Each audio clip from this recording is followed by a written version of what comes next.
Delegation Committee is lined up for resumption of debates and subsequent division after the conclusion of the time allocated for debate. But away from that, the House has other agendas before it. Among them is the report of the Standing Committee on Matters Labor and Social Welfare on an inquiry into the welfare of workers in the export processing zones. This is popularly known as EPZs in Mombasa and Kilifi counties. This motion is by the Chairperson, Standing Committee on Matters Labor and Social Welfare.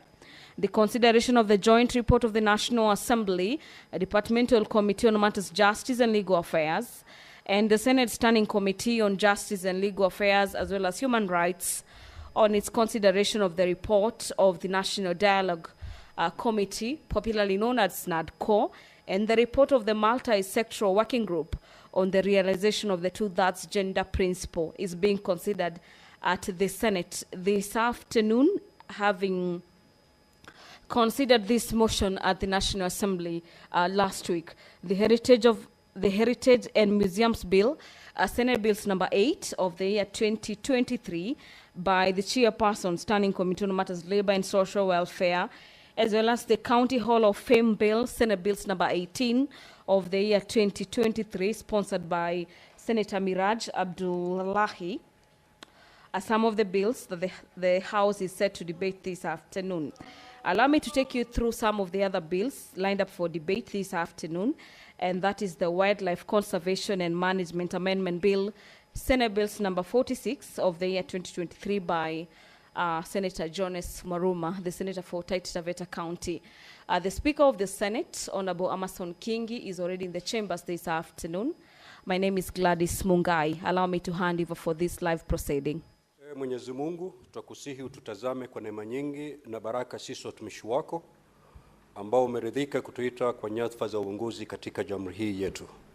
Tutakuomba utuajalie tuyatende na kufikia mambo yote atakayofikishwa mbele yetu kwa njia ya haki na uaminifu, ili kustawisha amani, ufanisi na heri ya nchi yetu na wale ambao haja zao umezikabidhi mikononi mwetu.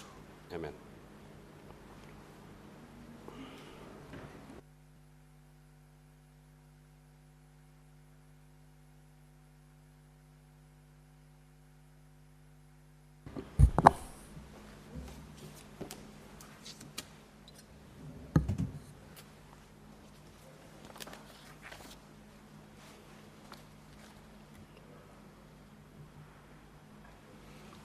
Clerk, do we have quorum?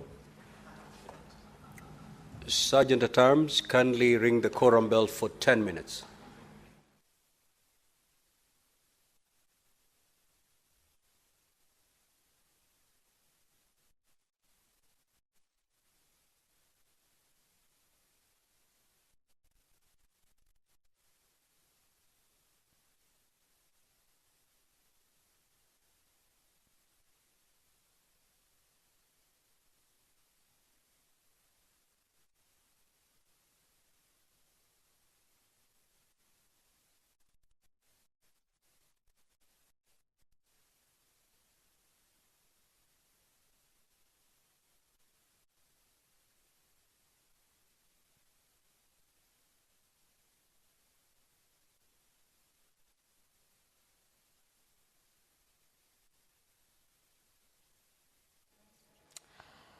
Well, there is a 10 minutes quorum bell at the commencement of business this afternoon, as directed by the Speaker of the Senate, Honorable Amason Kingi, currently presiding over the business of the House this afternoon. As you await for that quorum to be attained, our dear viewers, allow me to keep taking you through the highlights in the order of business this afternoon, where the leader of the majority party this afternoon is expected to lay 11 papers on the reports of the Auditor General, on, among others, the financial statements of J.M. Karaoke Memorial County Referral Hospital in the county government of Nakuru for the year ended 30th of June 2024, and the financial statements of Muranga Level 5 Hospital, under the county government of Muranga for the year ended 30th of June 2024. Those are just some of the reports, papers on the reports by the Office of the Auditor General after having audited these institutions. But away from that, the Senate of Marsabit County, Senator Mohamed Shute, is this afternoon set to seek a statement from the Standing Committee on Matters Roads, Transportation and Housing regarding the delayed completion of Sololo Level 4 Hospital in Marsabit County. And this statement will be sought pursuant to Standing Orders number 53, subsection 1.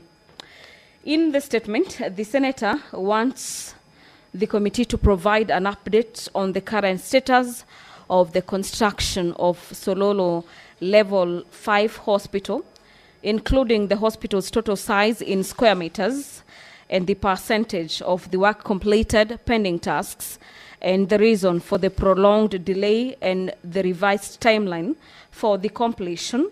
The Senator also wants the Committee on Transport and Roads as well as Housing to outline the original cost of the project, any cost variations over the years, indicating the total investment by the Kenya Defence Forces, KDF, towards the hospital construction, and whether additional funds have been allocated towards the project, and the total estimated cost to completion. And finally, that the committee should specify when the residents of Sololo will be able to access the services from the institution.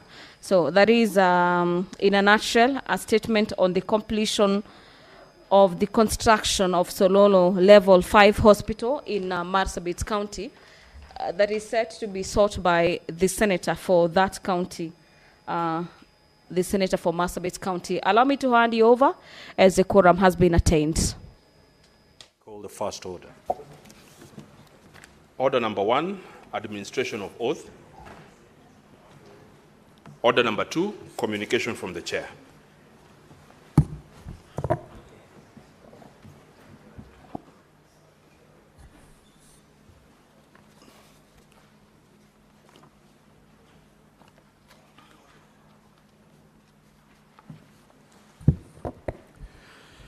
Now, honorable senators would like to acknowledge the presence in the Speaker's Gallery this afternoon of a visiting delegation of members of Parliament and staff from the Parliament of Zambia. The delegation is undertaking a benchmarking study visit in the Center for Parliamentary Studies and Training. Now, honorable senators, I request each member of the delegation to stand when called out so that you may be acknowledged in the Senate tradition. The Honorable Mulungo A. Chisangano, MP, the First Deputy Speaker and also Chairperson and Leader of the delegation. The Honorable Stephen Kampyongo, MP. The Honorable Machila Jamba, MP. The Honorable Remember Mutale, MP.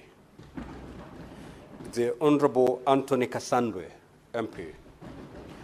The Honorable Harry Kamboni, MP. Ms. Cecilia Sikatele. Mr. Tenaison C. Nyangu. Dr. Mwemba Moungo. Mr. Roger Sambo. Ms. Muka Kazela. Ms. Kumiwe Kaba. Honorable senators, in our usual tradition of receiving and welcoming visitors to Parliament, I extend a warm welcome to the delegation, and on behalf of the Senate and on behalf, wish them a fruitful visit. I will allow honorable senators to take their seat before I make the remaining 2 communications.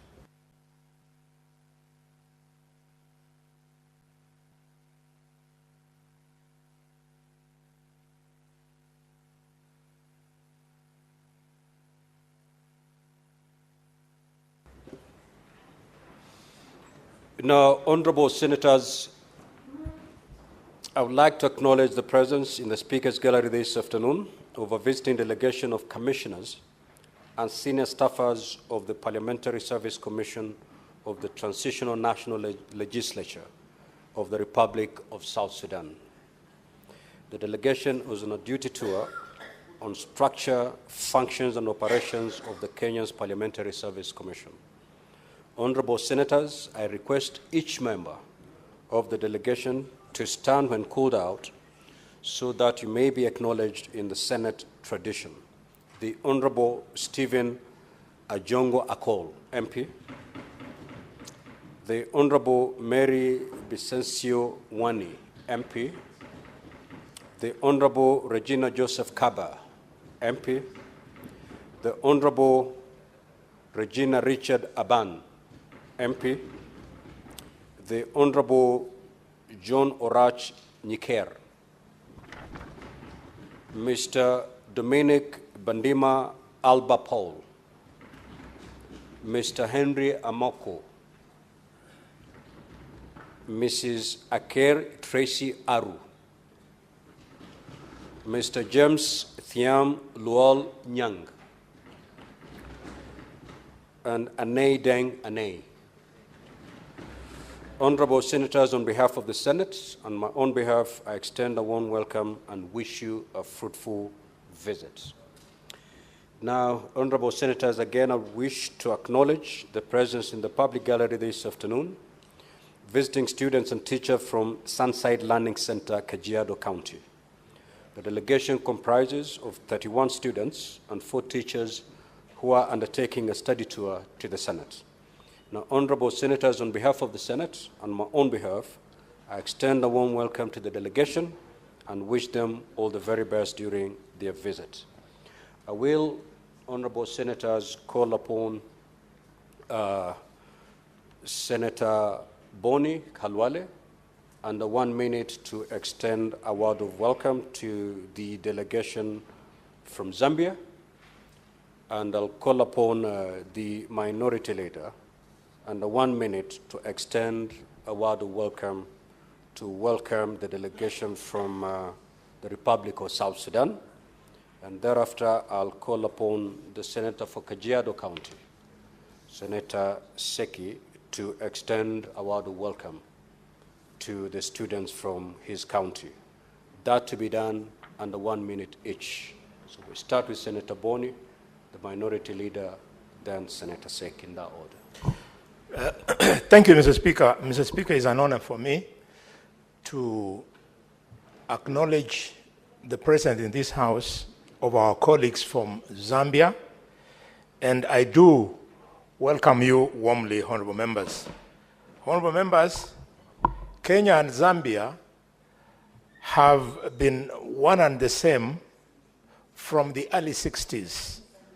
I recall in 1963, so we read, that when we got independence, 1 year later, Zambia followed suit and you got your independence.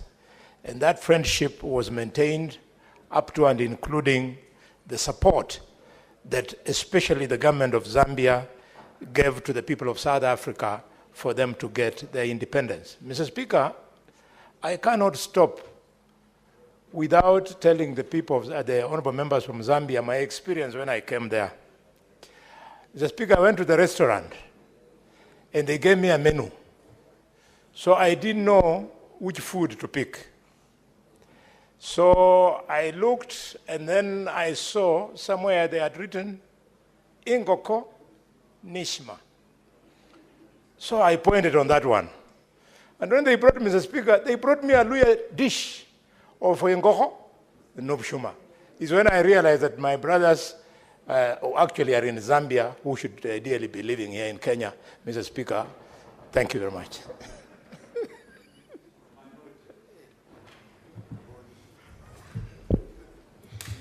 Thank you, Mr. Speaker. Mr. Speaker, allow me to join myself with you in welcoming the delegation from the from the Republic of Southern Sudan. Mr. Speaker, I believe their presence here will go a long way to understand how our parliamentary duties are being conducted. Also at the same time, Mr. Speaker, I believe and I know, I've been to Southern Sudan myself, and we have a lot in common with the people of Southern Sudan. In fact, one of the incidences I want to say is that our flag sometimes looks almost like theirs. So I believe, Mr. Speaker, we and the people of Southern Sudan are brothers and sisters, and therefore I would like to welcome them. I hope they will enjoy their stay here as they keep learning how we conduct our activities in Parliament. I thank you, Mr. Speaker. Thank you, Honorable Speaker. I also want to join you to thank the students from Sunday Side School from Kajiado North constituency, Kajiado County, Ongatorongai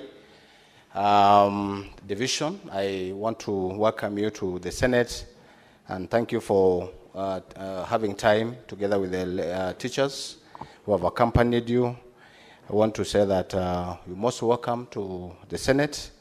You know, this is a great place that you learn more about legislature and more so get to understand that this is the way to go. And I want to tell you that we have two delegations from Kajiado. We have Honorable Peris Tobiko, who is in the House.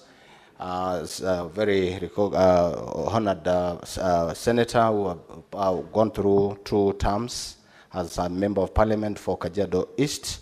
And also we have Honorable Montet, who is also in this house. He's a senator, but she's bereaved. He just passed, his husband passed on last week. And we want to say, may God bless her. Even I was there this morning. So, Honorable Speaker, I want to say thank you very much for the school and for the entire county for having you here today. Thank you very much. Honorable Senators also wish to acknowledge the presence in the Speaker's Gallery this afternoon, a visiting delegation of staff from the Kilifi County Assembly.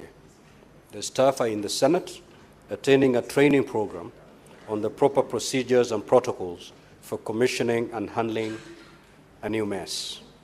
Honorable Senators, I request each member of the delegation to stand when called out so that you may be acknowledged in the Senate tradition. Mr. Michael B. Ngala, the Clerk, Kilifi County Assembly. Mr. Omar Chufi, Chief Sergeant at Arms. Mr. Alfred Mumba. Ms. Clara Dama. Mr. Elijah Koi. Ms. Martha Nyundo. Mr. Mwagandi Kiponda. Mr. Samson Katana. Now, honorable senators, on behalf of the Senate and my own behalf, I extend a warm welcome and wish you a fruitful visit. Again, I'll call upon the minority leader to extend a word of welcome under 1 minute. Asante mstahiki Spika. Mstahiki Spika, kwanza pia nataka kujiunga na wewe kuweza kuwakaribisha ndugu zetu kutoka huko nyumbani Kilifi. Na matumaini ya kwamba wale ambao wamekuja hapa kwa niaba ya ile county assembly yetu ya Kilifi wamekuja kujionea jinsia vile tunafanya mambo yetu hapa ya Senate. Vile vile Bwana Spika, natumaini ya kwamba uwepo wao hapa ni kwamba wamekuja kuifundisha mengi, na vile vile wataweza kupata kujua na kujifundisha ili wanaporudi nyumbani waweze kuendeleza bunge letu la Kilifi County tendelea namna gani ili lipate kuendelea vizuri. Mimi nataka kuchukua nafasi hii kuwakaribisha pia hawa ndugu zetu ndani ya bunge la Senate, na kwamba hapa ndipo mnapopata kila kitu ambacho mnakihitaji kule Kilifi, na nataka mkitumie kwa njia ya kisawasawa. Asante Bwana Speaker. Next order. Order number 3, messages. Order number 4, petitions. Order number 5, papers. The Senate Majority Leader.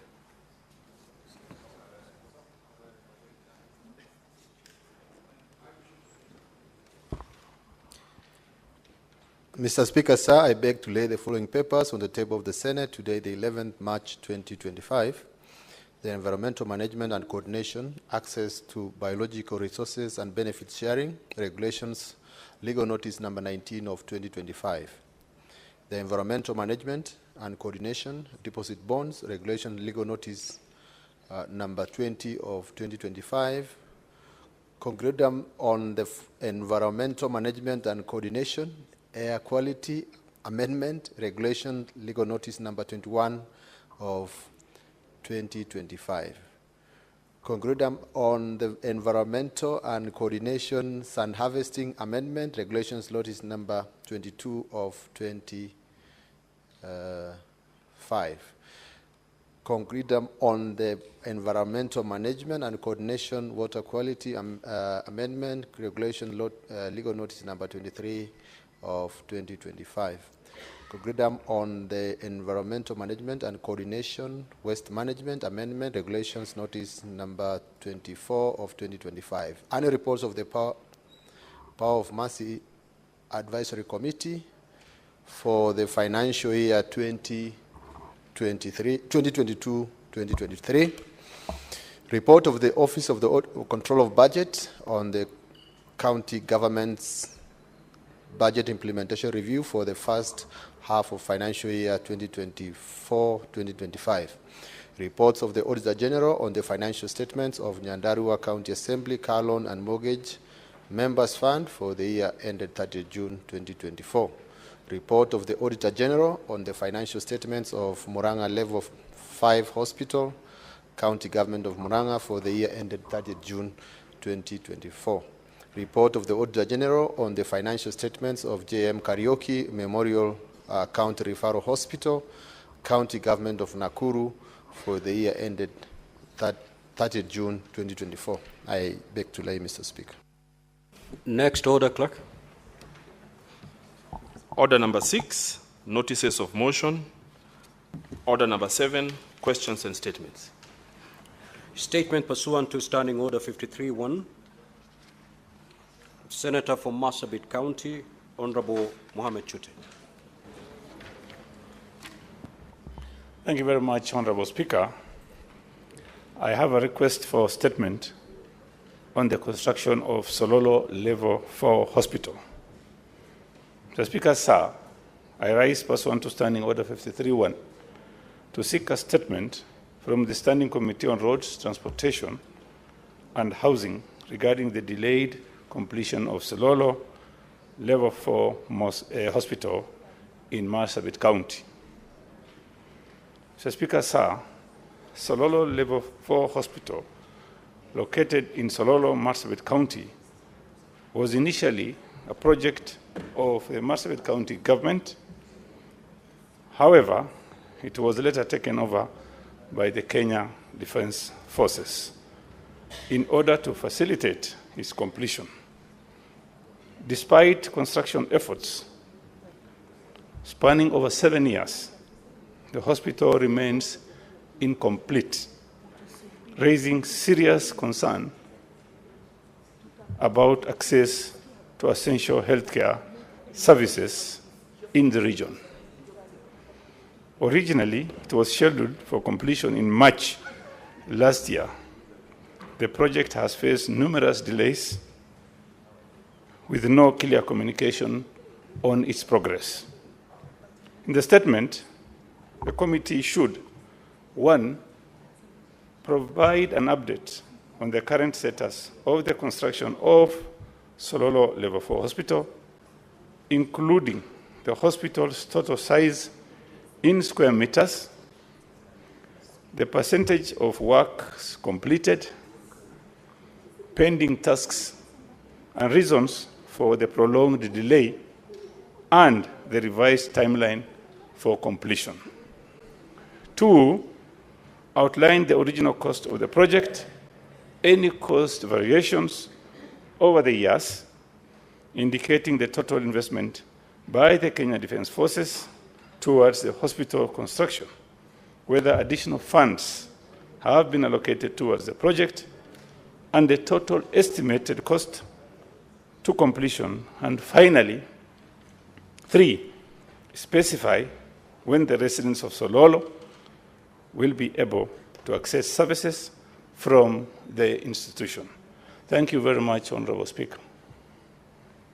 Senator for Uasin Gishu County, the Honorable Senator Jackson Mandago.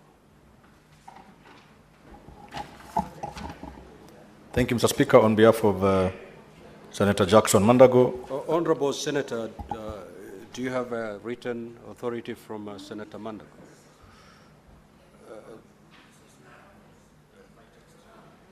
Could I see the text? Now, Honorable Senators, why I'm doing this is because last week, allowed a number of you to read statements on behalf of your colleagues. And the very same colleagues came to my office complaining. So I need proof that indeed you carry instructions from your colleague.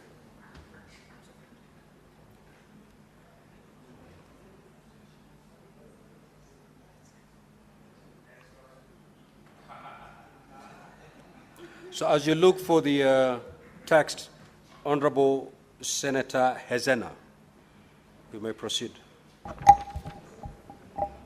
Thank you, Mr. Speaker. And I rise on a request for a statement on the exploitation of young Kenyan girls on TikTok Live. Mr. Speaker, sir, I rise pursuant to Standing Order 53.1 to seek a statement from the Standing Committee on Information, Communication and Technology regarding the recent BBC investigation exposing the exploitation of young Kenyan girls on TikTok Live.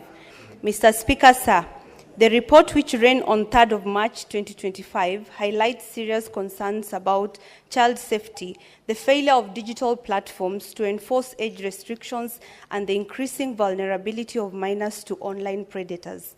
Many girls are being lured into exploitative activities under the guise of digital gifting and monetization features, raising urgent questions about the effectiveness of existing protections.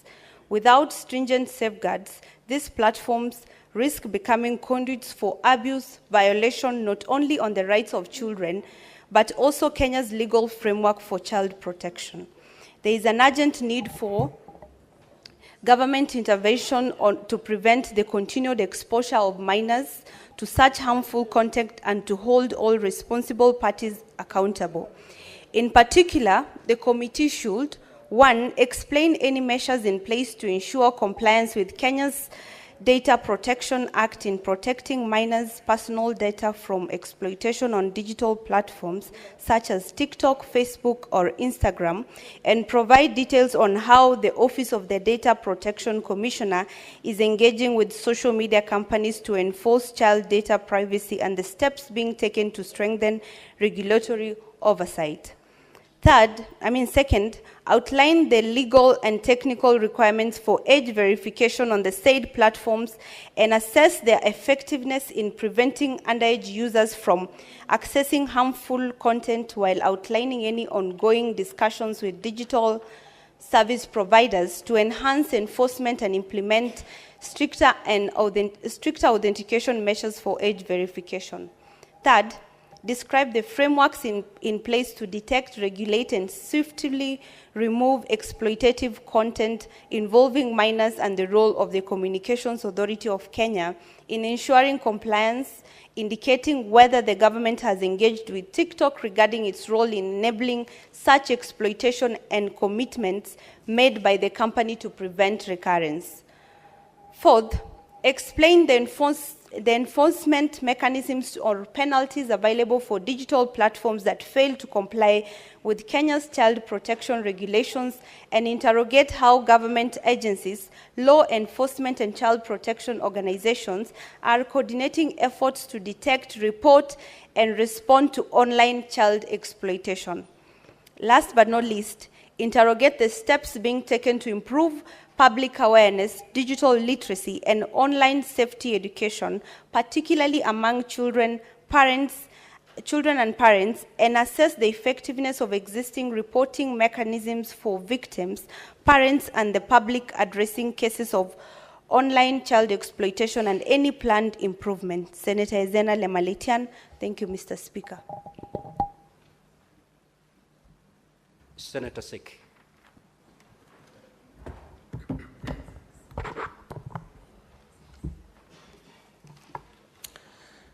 Thank you, Honorable Speaker. A request for statement on administration of the Universal Service Fund, USF. Honorable Speaker, I rise pursuant to Standing Order 53-1 to seek a statement from the Standing Committee on Information, Communication and Technology regarding the administrations of the Universal Service Fund. In the statement, the committee should address the following: the accountability mechanism in place to ensure transparency in a disbursement of funds from the Universal Service Fund, USF, and to prevent mismanagement and misappropriations of funds, providing an annual breakdown of the revenue and expenditure of USF from the 2022-2023 financial year to date. 2, the alignment of the project funded by USF with Kenya long-term digital information goals and their respective impact on digital access, providing a list of all the projects undertaken from the year 2022-2023 financial year to date. To the extent of achievement of USF strategy goals, explaining why many areas across the country will remain undeserved or lack connectivity. 4, the reluctance of communication companies to expand network coverage in rural areas despite receiving tax incentive and regulatory support for the same. 5, the policy and regulatory interventions being considered to fast-track digital infrastructure deployment and to hold digital infrastructure contractors and service providers accountable for delay or substandard works. Honorable Speaker, I have the second one. Request for statement on the status of implementation of the National Digital Superhighway and the Last Mile Connectivity Project under the Universal Service Fund, USF. Honorable Speaker, I rise pursuant to Standing Order 53-1 to seek a statement from the Standing Committee on Information, Communication and Technology regarding the status of implementation of the National Digital Superhighway and the Last Mile Connectivity Project under the Universal Service Fund. In the statement, the committee should address the following: the status of the implementation of the National Digital Superhighway and the Last Mile Connectivity Project under the Universal Service Fund, specifying the total kilometers of laid fiber optic cable and the number of digital village smart hubs established so far. 2, the challenges encountered in the implementation of the project and the actions taken to address them. 3, viability of public-private partnership, PPPs, in supporting the National Digital Superhighway and the Last Mile Connectivity Project, and whether the government has considered the same to supplement its efforts. 4, the measures put in place by the government to accelerate the implementation of the project for enhanced broadband access, particularly in rural and marginalized areas. Thank you, Honorable Speaker. Senator Chimera. Thank you, Mr. Speaker. This is a request for a statement on behalf of Senator Jackson Mandago on the status of purchase of wheat from Kenyan farmers. Mr. Speaker, sir, I rise pursuant to Standing Order 53-1 to seek a statement from the Standing Committee on Agriculture, Livestock and Fisheries regarding the status of purchase of wheat from Kenyan farmers. In the statement, the committee should, number 1, provide a list of all licensed wheat millers in the country. Number 2, table the Memorandum of Understanding, MOU, between the Cereal Growers Association and the Ministry of Agriculture and Livestock Development regarding the purchase of local wheat by millers and the price paid per bag for the year 2024. Number 3, table a report of quantities of wheat purchased from the local farmers as well as quantities imported by each miller, explaining why the millers did not fully absorb locally produced wheat before purchasing the quotas allocated for duty-free import.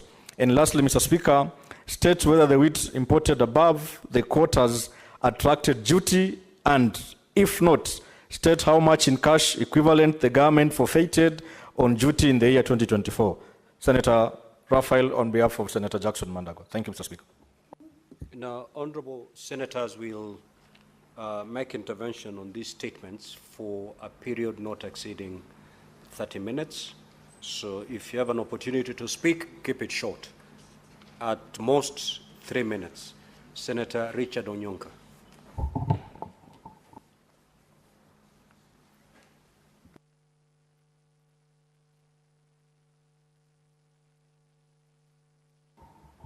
Mr. Speaker, I just wanted to say my apologies because as I was intending to think through, Madam Kavindu was engaging me, so I'll let it pass. Thank you, sir, for giving me the opportunity. Senator Sifuna.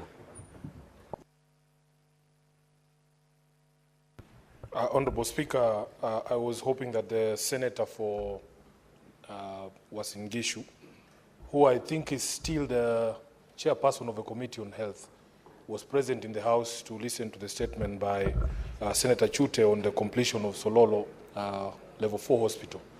Honorable Speaker, even here in Nairobi, because we have had a discussion in this committee on a facility that had been taken up under similar circumstances, Mama Margaret Kenyatta Hospital in Korogosho. It had been taken up by national government, Kenyatta National Hospital. We fought through the committee to have it handed back down to the county government of Nairobi. But ever since that happened, Honorable Speaker, thanks to the Health Committee, nothing has happened in that facility, and the people of Nairobi have not seen the benefit of returning that facility back to the county government. So I would want that when the Health Committee is dealing with the question of Sololo, they also give this House an update on where we are with operationalization and use of the facility called Mama Margaret Kenyatta Hospital in Korogosho. I thank you, Honorable Speaker. Senator Methu. Thank you very much, Honorable Speaker. And maybe even before I make a contribution on this statement that has been sought by Senator Hezena, I would want, Mr. Speaker, your guidance and clarification from yourself, Mr. Speaker, amongst the papers that were laid by the Leader of Majority. The last paper that he laid was a report of the Auditor General from the JM Kariuki Hospital. And JM Kariuki Hospital is in Nyandarua. But from the paper that was laid, it looks like JM Kariuki Hospital is a hospital in Nakuru. I think that was the last paper that, the last in the paper that was laid. So maybe that could be corrected so that the record is straight. But this statement that has been sought by Senator Hezena is a spot-on statement, Honorable Speaker. As our technology keeps growing and monetization, especially from the digital platforms, becomes a thing and an employment opportunity, especially for our young people, we must try and draw a line, a very significant line, Honorable Speaker, of protecting our children against online predators, Honorable Speaker. And I'm very happy, Honorable Speaker, that she has sought to understand how far and how much, especially the Data Commissioner of the Republic of Kenya, can be able to verify that the data that is going out, the only consumption that is going out, Honorable Speaker, is of content that is of people who have reached the consent age, Honorable Speaker, so that our children do not fall prey to online predators who would want to take advantage of people who cannot be able to make informed decisions and circulate content that should not be able to, that should not go out, Honorable Speaker. And I think the Committee on ICT has met in this particular statement, and more importantly, they must also establish where, because our laws will keep changing, our laws will keep making them better, because we are a law-making house, Honorable Speaker. Tell us whether there is any deficiency in terms of protecting our children against online predators, because monetization is not a very old form of employment, especially for our young people. We would want our people to continue using internet to make money. Yes, that's a very good thing. But we cannot just leave it open, Honorable Speaker, such that anybody can just upload content of a kid, and the kid is not even aware that this is content that is going out, and there is no protection, and there is no way government can be able to protect such a kid, Honorable Speaker. So the Communication Authority of Kenya must, when they appear before the committee, and I can see members of that committee, Honorable Speaker. I don't know whether Senator Osotsi is still a member of that particular committee, but I think Senator Osotsi, because your chair is not here, this is something that you must be able to understand from the Communication Authority of Kenya. Give the senator 1 minute. Whether they have the guidelines that they are using, especially on TikTok, Facebook, and Twitter, so that they can be able to protect the content that is going out, such that the child protection framework is there so that you can protect our children. Thank you, Honorable Speaker.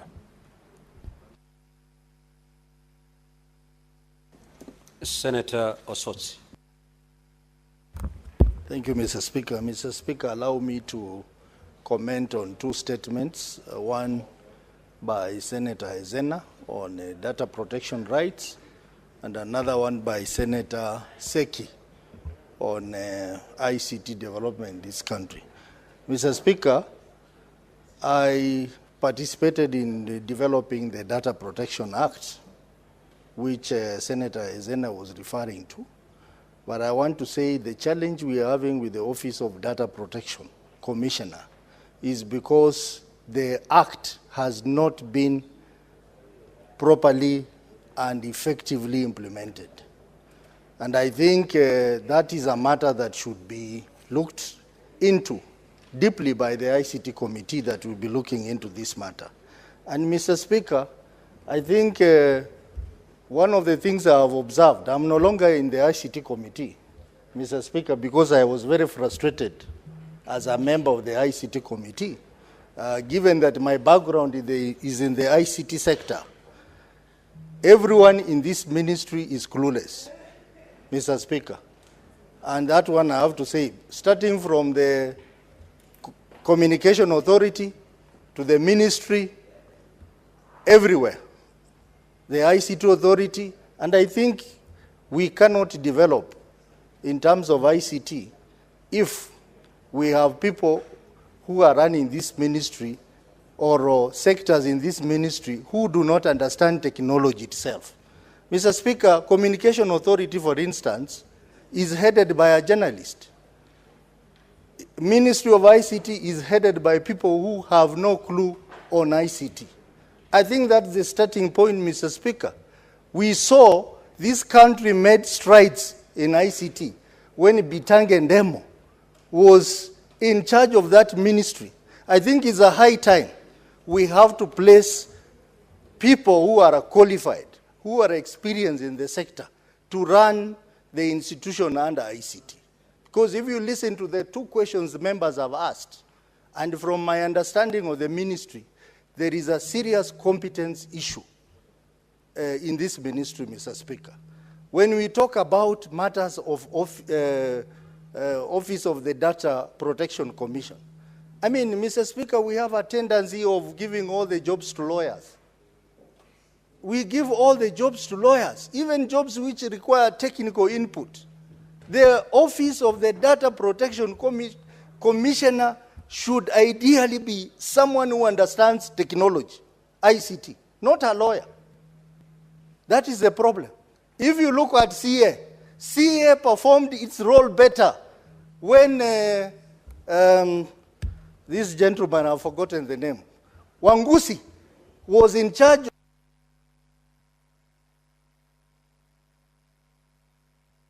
Give the Honorable Senator a minute to conclude his remarks. Mr. Speaker, a journalist cannot understand detailed information. He cannot understand spectrum management. He cannot understand issues of transmission of signals and all that stuff. I think it's a high time the appointing authority looked deeply into this ministry so that we have the relevant people to be in charge of the sectors in this ministry and even the parent ministry so that we deliver the technology to the people, Mr. Speaker. Mr. Speaker, I want to associate myself with the statement by Senator Hezena and Senator Seki, and I ask the ICT committee, which, Mr. Speaker, I left ICT committee because that committee is on the verge of death because of leadership. And I thought the majority leader will do better by getting the right leadership to lead that committee, Mr. Speaker. Mr. Speaker, this is a very important committee that we require strong leadership so that we deliver for the people. Senator Methu? Mr. Speaker, the deputy party leader of ODM has made a very serious allegation against a committee of this House. And statement of fact, may I know, because he has been a member. You see, when an alligator leaves the river and tells you that the crocodile is sick, you must listen to the alligator. I want to know why the senator also would actually say that the committee on ICT is at the verge of death, whereas the chairman of that committee, even when the committees were disbanded, he has been reinstated and has been reinstated on merit, because I was de-whipped on demerit. So I think he has been reinstated on merit. So I would want to know from Senator Osotsi why he would want to make such a serious allegation, and what proof he would have to that effect. Senator Osotsi. Mr. Speaker. Senator Osotsi, just take your seat. Senator Osotsi, all the senators elected and nominated, as far as placing them in committees or leadership positions, they're equal. And no individual senator can discuss the competence or otherwise of the other. And you're fully aware that you cannot discuss, because that borders on discussing the conduct of a colleague. And that is out of order. So kindly refrain from that line of an argument and conclude your remarks. Mr. Speaker, I apologize to that extent, but Senator Methu brought a statement before the ICT committee on a very important matter of drop calls. And that statement was not given the maximum justice it needed. And it actually disappeared in thin air. So you have an answer on that matter already, Mr. Speaker. Mr. Speaker, I don't want to go and discuss the competence of the leadership of that committee, but I was just trying to emphasize that if we have a scenario where there is people who are in leadership, in the agencies, in ICT, the ministry, and even the committee, then we will not be able to pursue the development that we need in this sector, Mr. Speaker. Senator Boni. Thank you, Mr. Speaker. Mr. Speaker, the issue raised by the Senator of Marsabit, Said Mohammed Chute, is very important. It speaks to a pandemic in this country, Mr. Speaker, where projects started by the first generation governors have stalled. The project at hand, the hospital in Sololo, Mr. Speaker, for 7 years, it's just lying there. If you go to Kakamega, Shemahubu is just lying there for 10 years. In Kakamega Referral Hospital, for 10 years, it is just lying there, Mr. Speaker. Mr. Speaker, in fact, this thing is cross-cutting, and we should look for a national solution. Mr. Speaker, it is very sad that Kenyans have to come from as low down as Isiolo to go and seek for medical treatment in Ethiopia because of this kind of nonsense. And the Auditor General, the control of budget, have spoken to all this.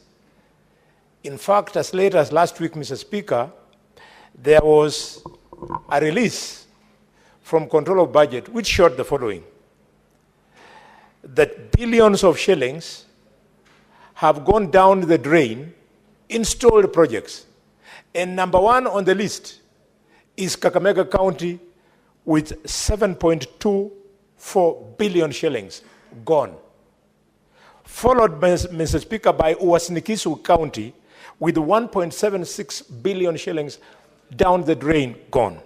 Followed by Machakos County with 1.13 billion shillings, followed by Nyandarua, 681.7 million, and Tharaka-Nithi. Of all counties, a small county called Tharaka-Nithi, they have been able to lose 525.29 million, Mr. Speaker. Mr. Speaker, we have to address this, because the same governors who are sitting on this loss of public funds, Mr. Speaker, if you saw the lifestyle those guys lead, Mr. Speaker, may God help me never to lead such a deceitful life, because they don't need it. Mr. Speaker, the kind of properties they have here in Nairobi, and they have even developed the art of theft. They are now investing in South Africa and Dubai, Mr. Speaker. Mr. Speaker, this House must do something. The MCS have tried. They have brought us motions of impeachment. What is this silver bullet we can release on these characters so that the people of Kakamega can have somebody recover for them 7.2 billion shillings, Mr. Speaker? It's 1 minute for the Senator to wind up. Thank you, Mr. Speaker. Mr. Speaker, I cry for many, and the country will need patriots who will speak truth to power.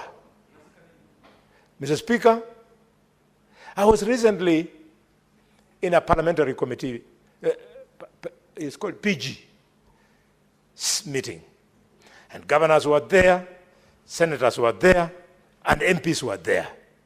And they were drinking tea and feeling very happy, and they see nothing wrong, Mr. Speaker, in 10 billion shillings being held in the road maintenance levy because MPs and governors are fighting. In that same PG, why can't they agree amongst themselves that withdraw this thing from court so that members of the public can start enjoying 10 billion shillings? We are a lie. As a leadership of this country, we are a lie to wananchi. When we meet, we don't talk about wananchi's issues. We talk about our own issues. Mr. Speaker, the collective mind of the nation must now wake up. We cannot go on like this. I mean, that is not why I came to Nairobi. If I want money, I can get it in Kakamega. In fact, I successfully settled all my marriages just by being in Kakamega. There's nothing special in Nairobi. We came to Nairobi for matters of governance. And this is the crux of the matter. Senator Chute, we're with you. I know the story of Marsabit and Turkana, a county where children stop you on the road, not for money. They ask you water. And when you give the child, a little boy of 5 years, a bottle of water, the face lights up, Mr. Speaker. We are living a lie. Senator Eddy.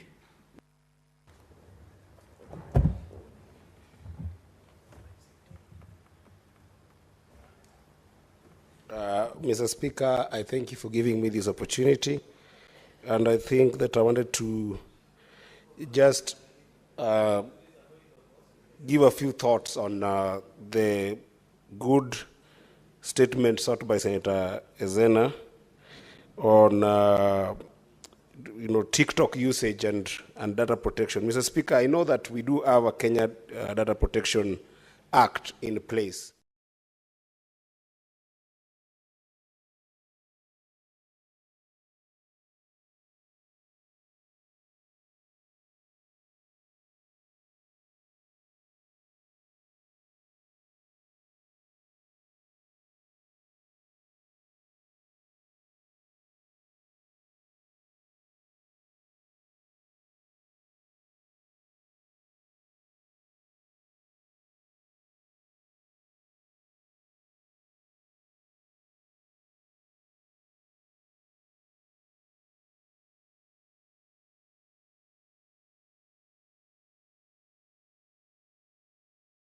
Impact assessment, and then look at the interface between that impact assessment together with the governance policies and how clear they can be. For instance, Mr. Speaker, despite the existence of that particular law, there is no transparency, Mr. Speaker, on data collection, data storage, and data usage, not only by TikTok, but by other social media platforms that we have. Today, if you look at meta platforms like IG, you can't really be able to pinpoint where the transparency is in terms of collection, storage, and waste and usage, Mr. Speaker. There are also no transparency on processing activities of this data that we are seeing massive young people and even older people getting on this platform, Mr. Speaker. And you can actually further look at it in terms of transfer of that data from within and without Kenya. Within Kenya, perhaps you can be able to force TikTok and other platforms, Mr. Speaker, to comply with the generic laws in the Kenya Data Protection Act. But what happens when that data is transferred outside? Does it meet the data protection safeguards outside this country?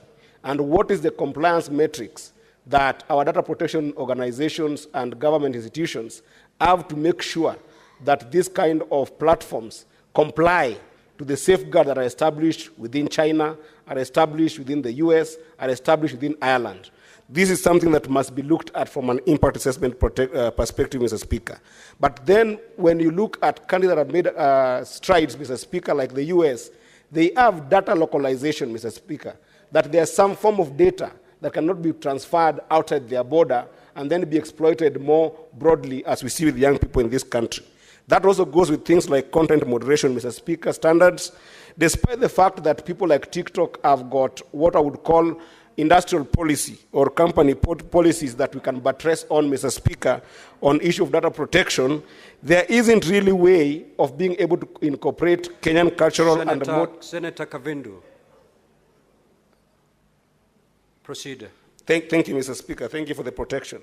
There isn't really a way that you can be able to incorporate things like Kenyan cultural and moral standards, despite the fact that people like TikTok and IG do appreciate the regional ideologies, regional cultures, Mr. Speaker. The current form of law that we have does not reduce to policy where you can be able to actually force them to comply with that notion of regional cultural and moral standards, because that is where content generations become a bigger problem. And lastly, Mr. Speaker, to further make this work for our younger generation, if you think about people who are under the age of 13, there has to be a required user education on our public sphere, Mr. Speaker, that is required of the corporate companies that are running these platforms, to the extent that that user education can also be able to help buttress some of the standards that TikTok, Facebook, IG, and any other social media platform that will come in future can be able to give to our young people. So I would request that this committee takes this work seriously and be able to promote. Senator Essie. Thank you, Mr. Speaker. I want to support the statement by Senator Mandago on the status of wheat farmers in this country. Mr. Speaker, I have seen the Agriculture and Food Authority run an ad of better kilimo mkulima kwanza.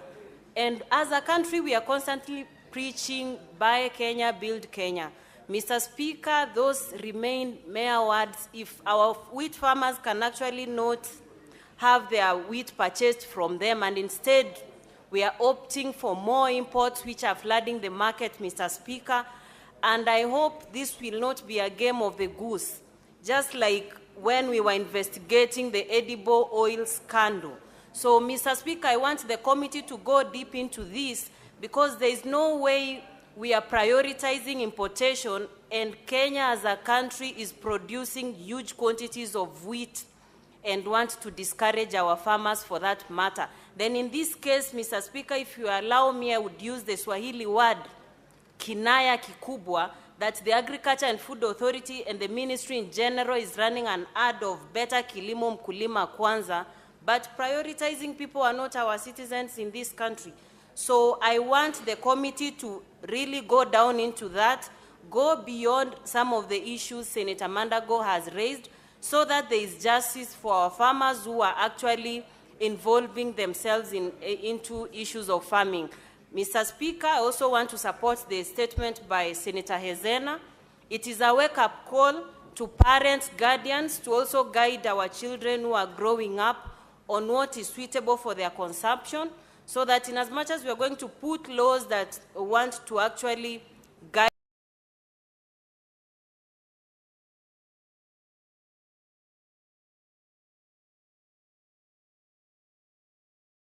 not just for we members here, but citizens in general to be informed on what decisions they are bound to make. Thank you, Mr. Speaker. Next order. Order number 8, motion, report of the Standing Committee on Agriculture, Livestock and Fisheries on a petition to the Senate regarding the catastrophic maize diseases that farmers in Bomet County have endured for the last 12 years. Resumption of debate, question to be put.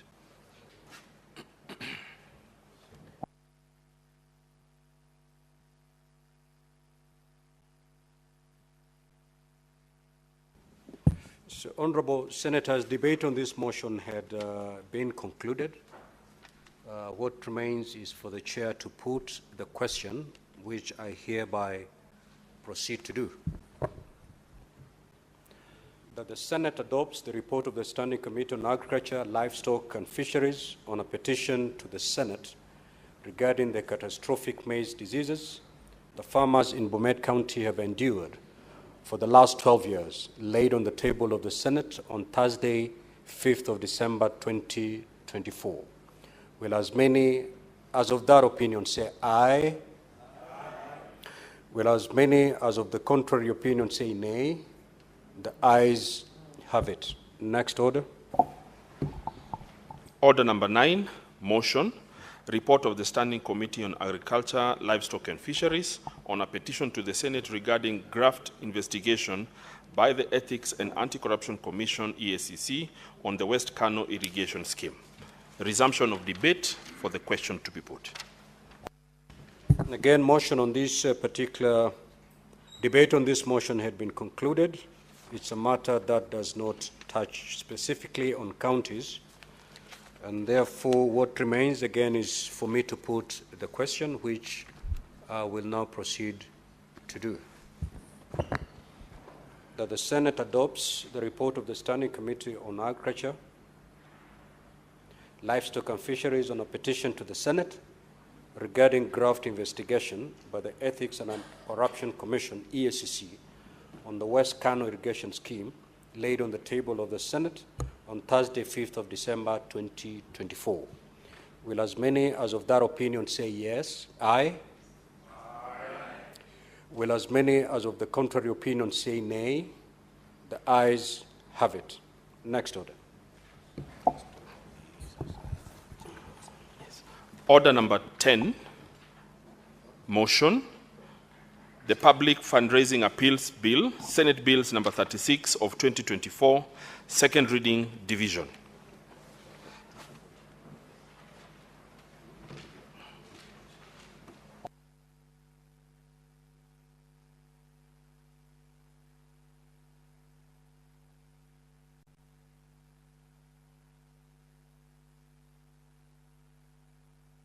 Now, honorable senators, will defer order number 11 all the way to 13 and proceed from order number 14.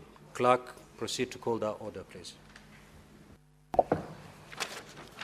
Order number 14, motion, report of the Standing Committee on Labour and Social Welfare on an inquiry into the welfare of workers at the export processing zones in Mombasa and Kilifi counties. Resumption of debate.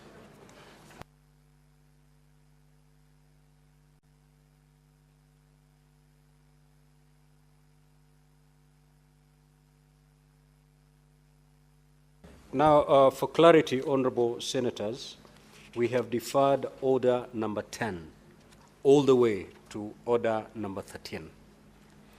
Now, for order number 14, when debate was interrupted, Senator Eddy had the floor and he had a balance of 14 minutes. He's not in, so we will proceed to allow any senator wishing to make their comments on this particular motion.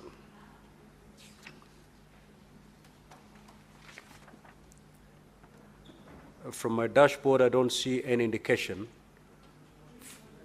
That's 14.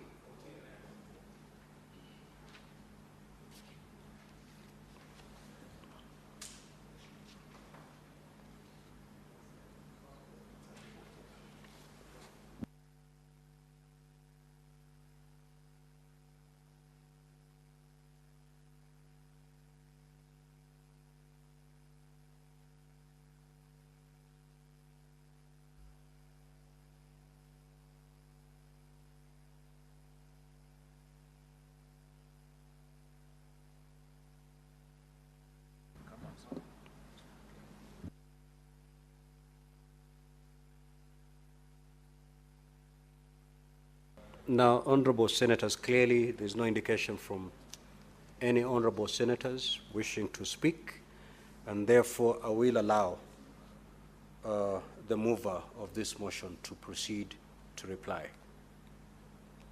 Senator Murgo.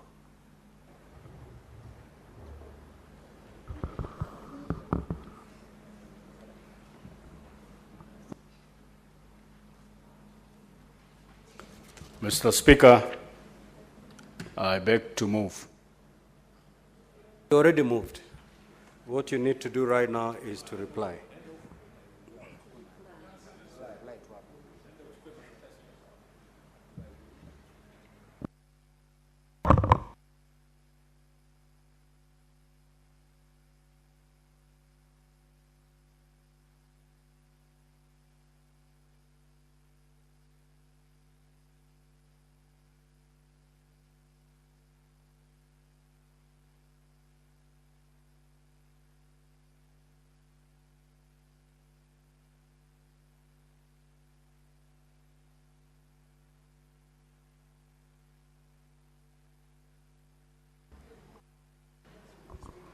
Mr. Speaker, thank you very much for the opportunity, and I rise to thank everybody, the Committee of Labour. Senator Seki, kindly take your seat. And also the members that contributed to this motion, even though it was brief, but I thank them anyhow, and so I beg to reply. Clerk, do we have the necessary quorum to enable me to put the question? Thank you. Honorable senators will now proceed to put the question. That the Senate adopt the report of the Standing Committee on Labour and Social Welfare on an inquiry into the plight of workers in the export processing zones, EPZs, in Mombasa and Kilifi counties, laid on the table of the Senate on Tuesday, 1st of October 2024. Will as many as of that opinion say aye? Aye. Will as many as of the contrary opinion say nay? The ayes have it. Next order. Order number 15, motion, consideration of the joint report of the National Assembly Departmental Committee on Justice and Legal Affairs and the Senate Standing Committee on Justice, Legal Affairs and Human Rights on its consideration of the report of the National Dialogue Committee, NADCO, and the report of the Multisectoral Working Group on the realization of the two-thirds gender principle.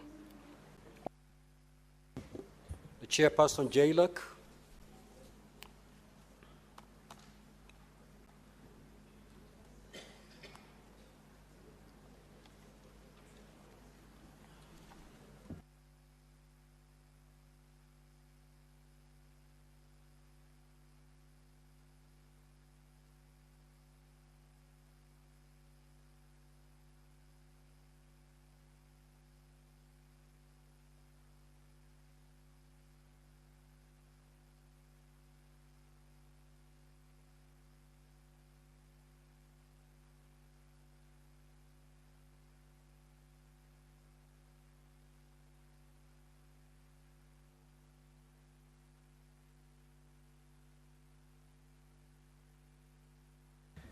We will defer that particular order. Clerk, call the next order, please. Order number 16, the Heritage and Museums Bill, Senate Bills number 8 of 2023, second reading. The Chairperson, Standing Committee on Labor and Social Welfare. You may proceed to move the motion.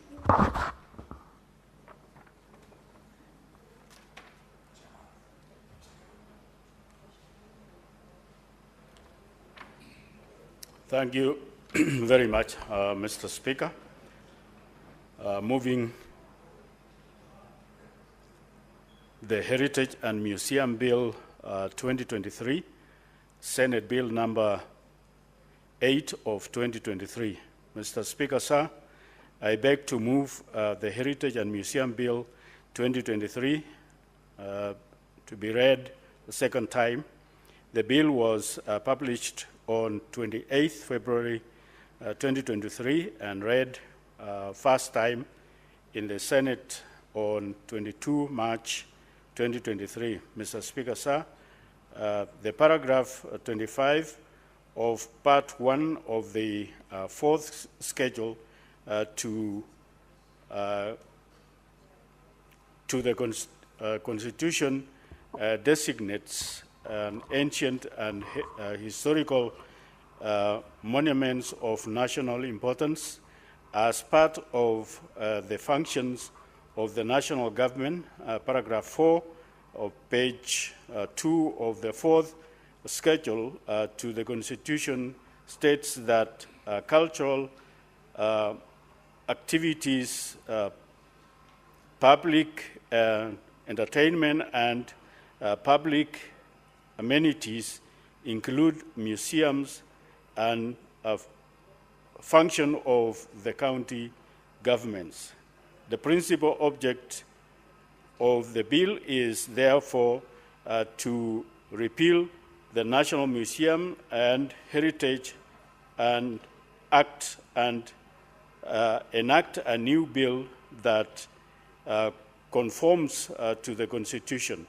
The bill proposes, 1, to retain the National Museum of Kenya already established under the National Museums and Heritage Act 2006, provide for national and county museums, 3, provide for the preservation and protection and management of cultural and... What is your point of order, Senator Kitui?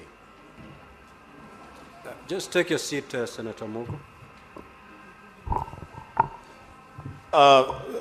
Speaker, I would not have wanted to interrupt the member as he moved the motion. Speaker, our standing order number 95 prohibits us explicitly, the Speaker, that when moving and making a debate on the floor, we should not be seen to be reading word by word the things that we are saying. The Speaker, is the member in order, unless you are satisfied, the Speaker, that he should read the moving of the bill, is he in order, Mr. Speaker, to read word for word as he moves the motion? I think in order that the honourable member gives us in precision the inputs and the purpose of this particular motion, I will allow him to read pursuant to Standing Order 95-2. Proceed, Honourable Senator. Thank you, Mr. Speaker. Speaker, sir, after the brief background, I now move to the content of the bill. Overview of the bill. The bill legislative proposal 1, retain the National Museum of Kenya to provide the functions of counties in relation to heritage and museums, and then establish county museums in their functions. Provide for an appointment county heritage inspectors in each county for the purpose of compliance with the bill. Provide for the establishment of national heritage centers in each county. Provides for the maintenance of registers of all protected areas and ancient and historical monuments of national importance, and provide for the enforcement of agreements for protection of monuments, and finally establish the Heritage Tribunal to hear appeals and complaints and resolve conflicts and address all issues relating to heritage and museums. Mr. Speaker, sir, the bill provides for all re-establishment of national museums of Kenya vested with the mandate of conserving and cultural natural heritage of national importance. The management of National Museum of Kenya is vested in the Board of National Museums. The Director General shall be responsible for the day-to-day and management and general administration of the National Museums of Kenya, subject to the board's direction. Mr. Speaker, sir, the bill provides also for the functions of the county government pertaining the county museums. In relation to the museums, and the government will have the mandate of collection and documentation of exhibition of materials, objects of historical and cultural heritage that are important to the respective county. The bill empowers the Cabinet Secretary responsible for the matters relating to the national heritage and antiques and monuments after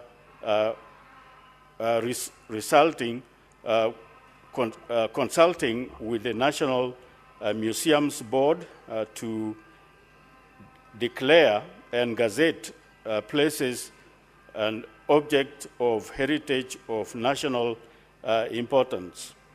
The board is mandated to deliberate and pass a resolution on degazettements of places or objects of national heritage. The bill further provides for the prescription of the general principles for the management of heritage resources nationally by registration. Mr. Speaker, sir, under the bill, it is mandatory to obtain an exploration license before pursuing excavation of or before each operations for the burial for the buried monuments. The bill prescribes the procedure of operation in the case of dispenses of rights of occupation of trust land or manage any such land of occupiers of claims compensation. Under the bill, the National Museums of Kenya must notify of the discovery made. The bill also restricts the movement of objects of architectural or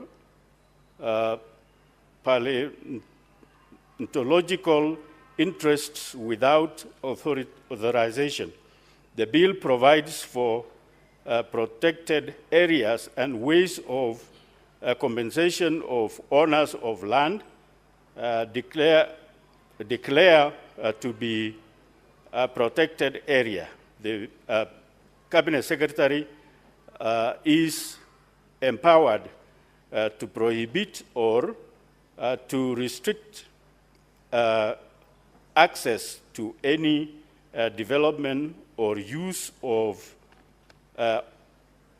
protected area for agricultural or livestock or activity which would damage monument or objects of the archaeological interests. Mr. Speaker, the bill provides for the acquisition, protection, maintenance, inspection, repair, acquisition, and guaranteeship of monuments. The use of the bill, under the bill, the antiques are considered property of the government. Removal of antiques and protected objects from place where such situated is prohibited and under the bill. The bill prohibits also the sale of antiques and protected objects. The bill provides the condition relating to export of monuments, antiques, or protected objects. The bill provides that monuments, antiques, or protected objects shall not be removed from Kenya otherwise than thorough customs part of entry. The bill provides an enforced mechanism by the National Museums of Kenya to ensure compliance with the provisions of the proposed act. The bill provides for the inspection by the National Museums for the appointment of national heritage inspectors for the purpose of enforcing the act. The National Heritage Inspector has been given power to inspect, to arrest, to search under the bill. The bill also provides for the establishment of heritage tribunal which shall hear appeals and complaints, resolve conflicts, and address questions under the bill. Mr. Speaker, the Standing Committee on Labor and Social Welfare held public participation on the bill on 20th April 2023 and resolved and received submissions from the following stakeholders: the county government, the Council of County Government, the National Museums of Kenya, Nature Kenya, Attorney General, and Turkana Basin Institute. The Standing Committee on Labor and Social Welfare tabled the report on the consideration of the bill.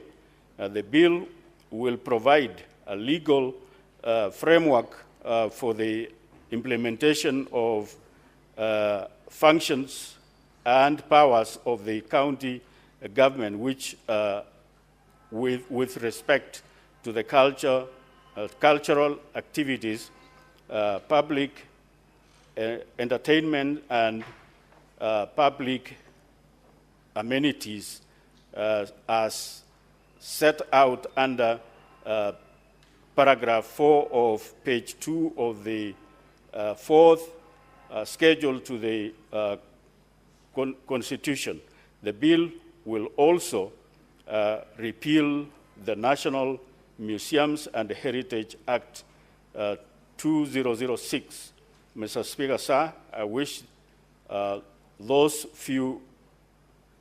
Mr. Speaker, sir, I with those few comments, move the Heritage and Museum Bill, Senate Bill number 8 of 2023, now be read a second time.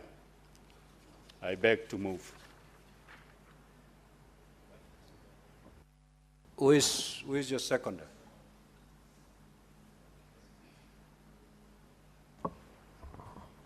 May I ask Senator Faki Mohammed to second.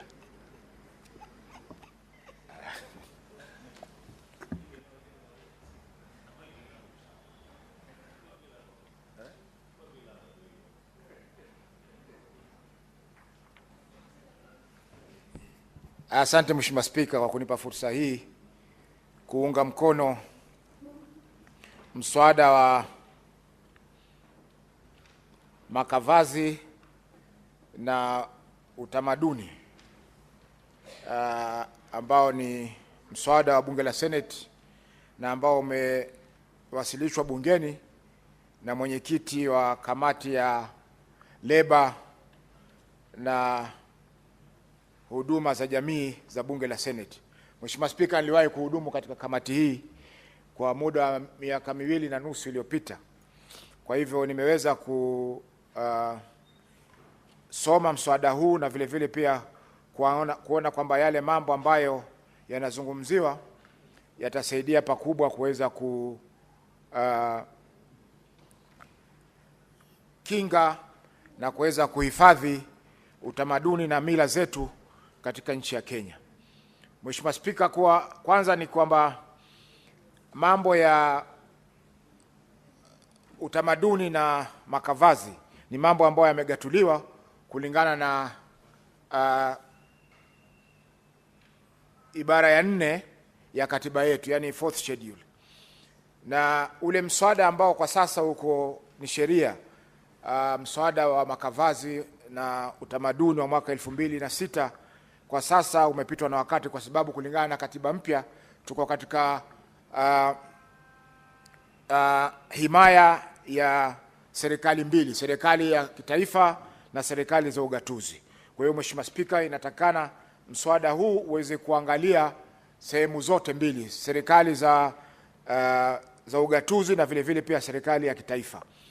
Mheshimiwa Spika, kaunti zetu nyingi mpaka sasa hazijaweza kutenga fedha za kutosha kuhakikisha kwamba wanasimamia makavazi tofauti katika maeneo yao na vile vile pia kusimamia mambo ya mila na tamaduni katika maeneo ambao wanatoka. Kwa mfano Mheshimiwa Spika, katika kaunti ya Mombasa hatujaona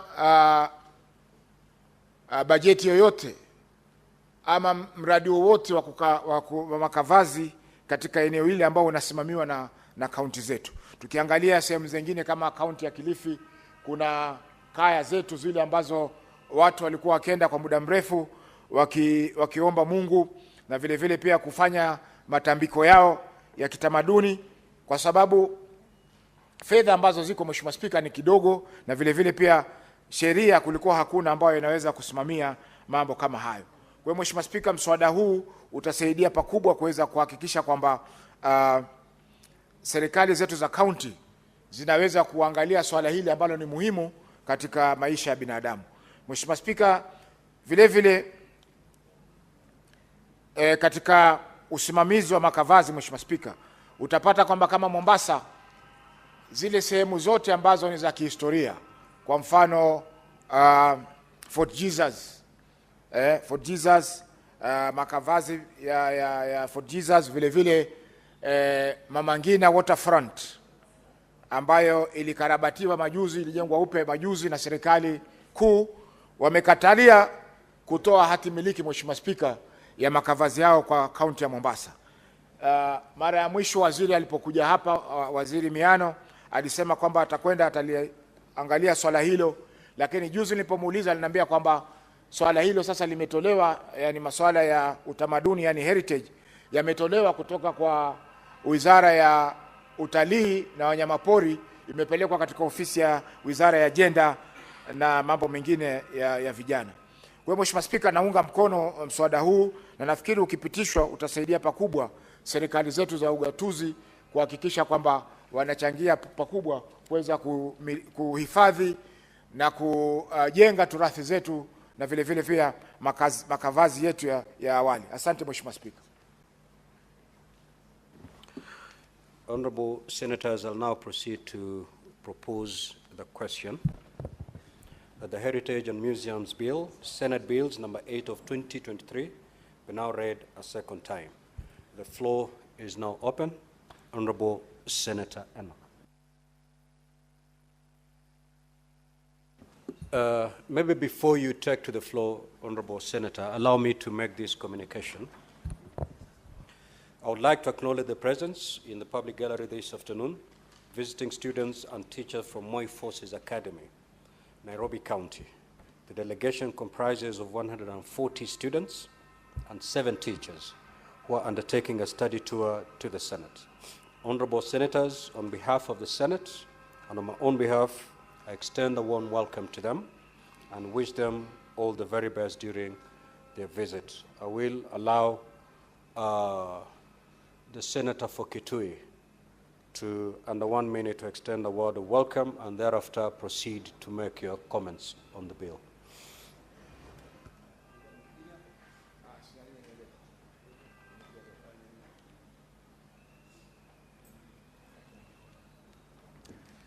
Thank you, the Speaker. The Speaker, I want to join you, and on behalf of the Senate of the Republic of Kenya, do wish to extend a word of welcome to the visiting students from Moi Forces Academy, Nairobi County.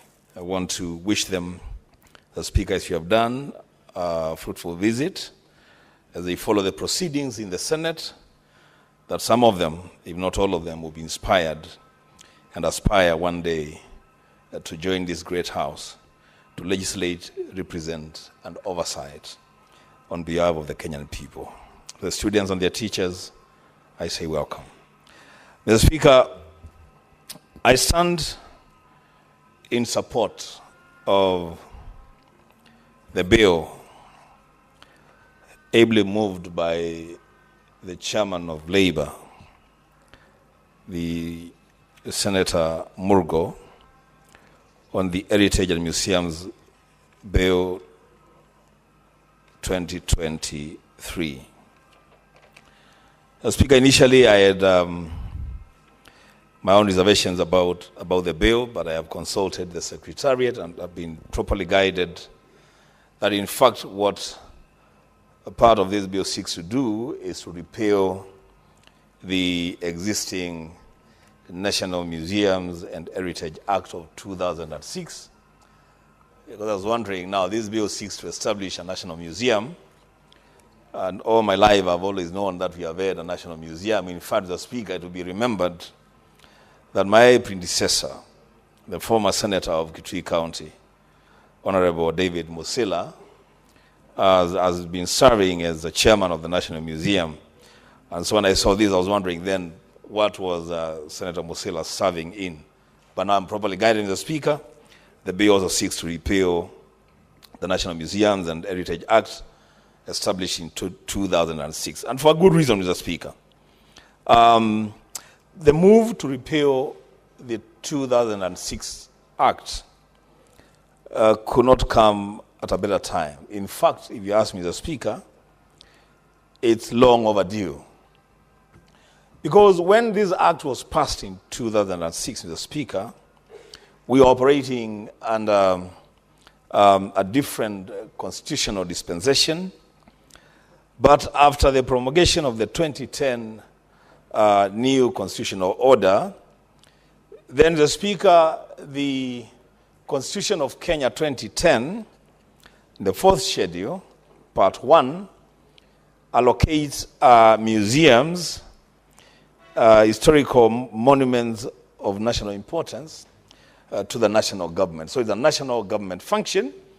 But you also know, Mr. Speaker, that this is a national government function with a lot of work to be done in the counties. And so there was need to create that synergy between the management of museums at the national level and the operationalization of what goes in museums, Mr. Speaker, at county levels. Mr. Speaker, I am impressed by the provisions of part 2 of the museum, of the Act, Mr. Speaker, which I think for the first time and in a very nice way makes every citizen a trustee of our national heritage.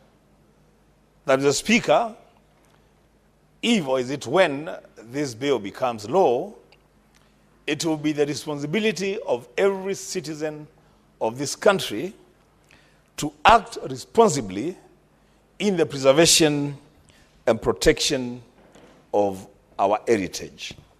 The Speaker, I think that has been captured very well in the bill, and I'm in support of it, Mr. Speaker, so that it is not us waiting for other people seated in other offices to protect our heritage, but it is now incumbent upon every Kenyan to act responsibly and ensure that we protect our heritage for the benefit of this current generation and for future generations. Mr. Speaker, I see that the bill assigns roles and responsibilities to the 2 levels of government in Part 3, and I am happy with the roles assigned to county governments. Mr. Speaker, where we all come from in our counties, we have artifacts, we have monuments, we have indigenous cultures that are at a threat, Mr. Speaker, of getting extinct. Why? Because as things stand now, it is the responsibility of the national government to make sure that these cultures, indigenous cultures, heritages, monuments in our respective counties are preserved and taken care of. Now, with the passage of this bill, the responsibility is taken where it belongs. That now county governments will also now have to even pass budgets to support their own indigenous cultures, their own monuments, their own artifacts. Mr. Speaker, this is a move in the right direction to ensure that even when it comes to the promotion of our diversity, then counties that share almost similar or even complementing heritages, then they would be able to come up with consortiums to even establish circuits for tourism crisscrossing counties. Mr. Speaker, while speaking about establishment of those circuits for purposes of tourist attractions, Mr. Speaker, yours truly is in the process of bringing to the floor of this House a bill that seeks to establish and entrench regional authorities or regional county regional caucuses to ensure that these economic blocks in the counties then operate within a structure that is recognized by law. Mr. Speaker, this will go a long way in ensuring then that counties have no problems with budgeting for cross-county operations. Mr. Speaker, the bill seeks to ensure that the National Museums of Kenya, now repealed, the act is now repealed by the passage, when we pass this bill, that they should be able to identify, acquire, and record ancient and historical and monuments and sites in conjunction with county governments. So that, Mr. Speaker, I will expect that with the passage of this bill, then one of the things that is going to happen is that now there will be a lot of consultation between the National Museums of Kenya, established and operating with its headquarters in Nairobi, and the satellite offices set up in counties to ensure that then there's synergy, that the establishment and identification of monuments and heritages and historical sites, Mr. Speaker, is done smoothly. There are things, Mr. Speaker, that people sitting in Nairobi may not think that they have a lot of value in terms of heritage. But for the people living in those respective counties, those heritages carry a lot of weight in passing their cultures from one generation to the next generation. Mr. Speaker, with those remarks, I wish to support the bill and hope that, Mr. Speaker, once this bill is passed by both houses of Parliament, then it's going to help us in ensuring, Mr. Speaker, that our heritage is protected, to ensure that, Mr. Speaker, counties also continue to play the right role in ensuring that we don't lose our cultures, we don't lose our heritage. Mr. Speaker, with those remarks, I support. Senator Veronica Maina.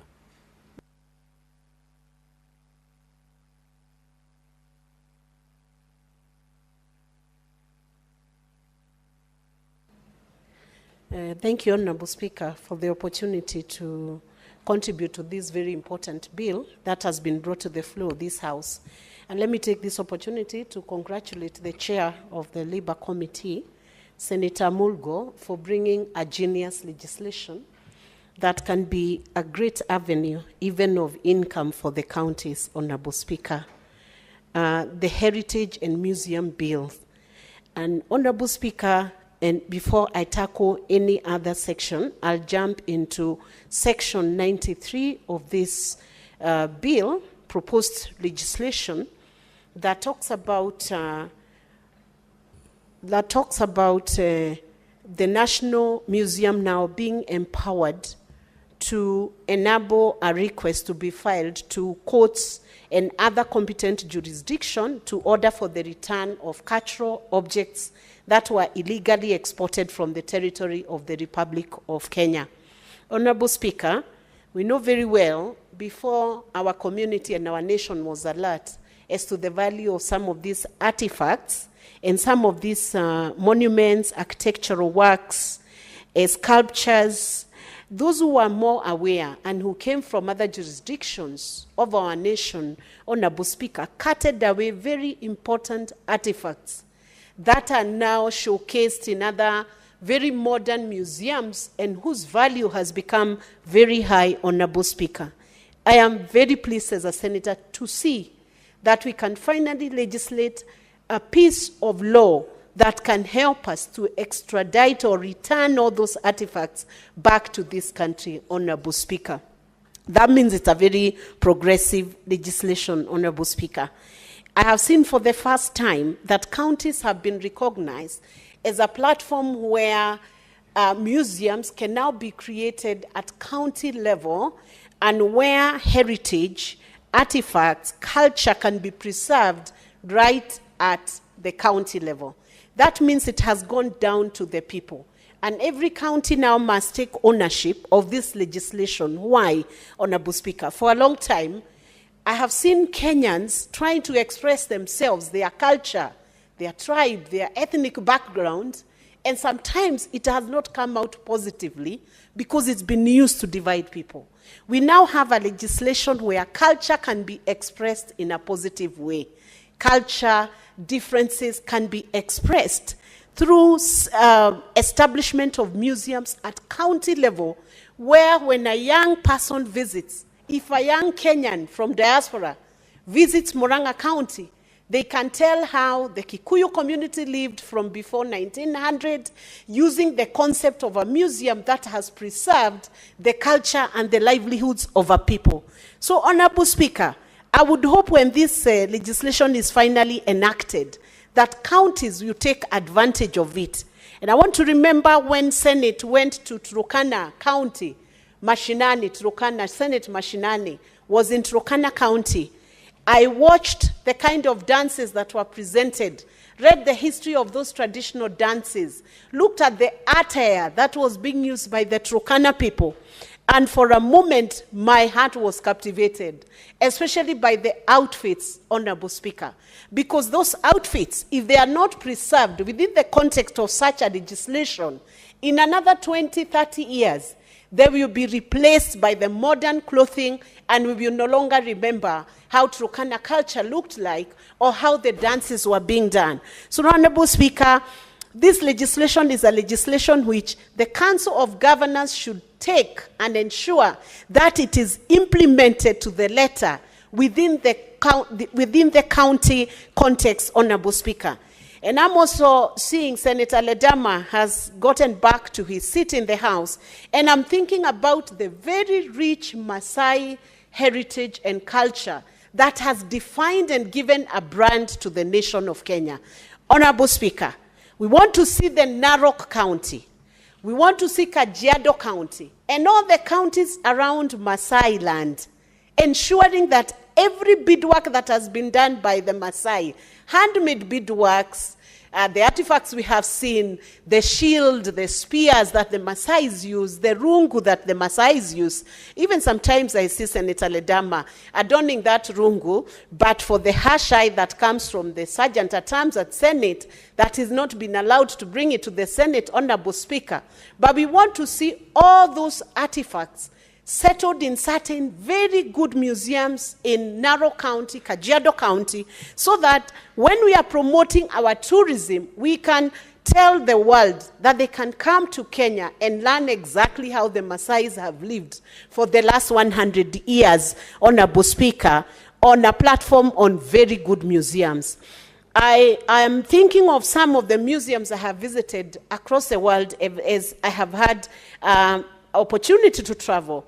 And I'm thinking of a museum like Madame Tussauds Museum in UK, in London, Honorable Speaker. If you visit this Madame Tussauds Museum, you will be amazed to see the kind of artifacts they have put in that museum and the kind of income that is being earned through the use of that museum.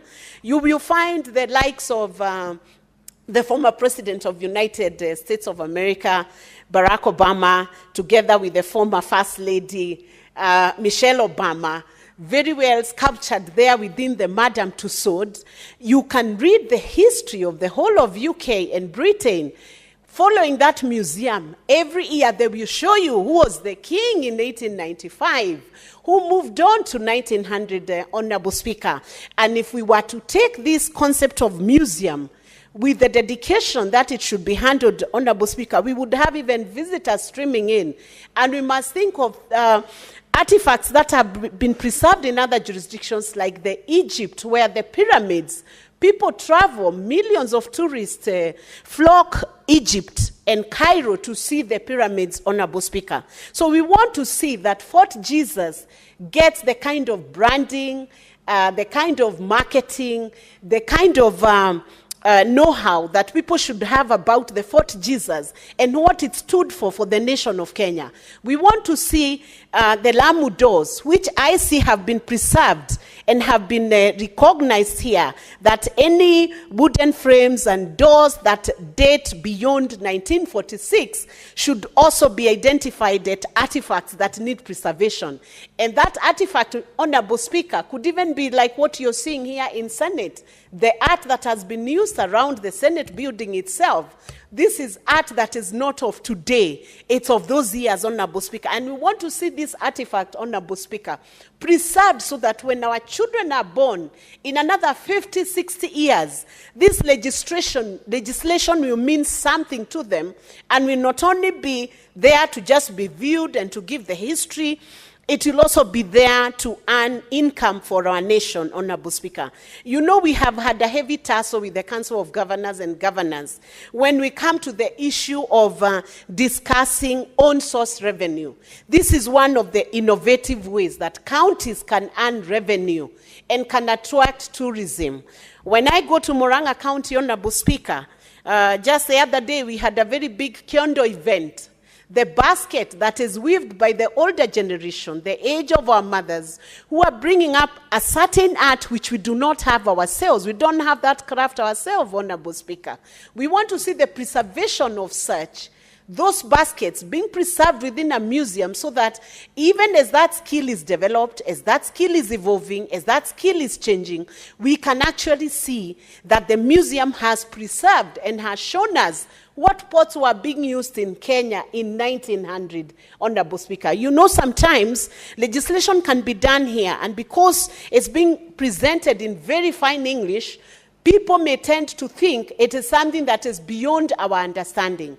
It is just a preservation of those items that were used in the kitchens, Honorable Speaker, from 1900 up to 1910 to 2000.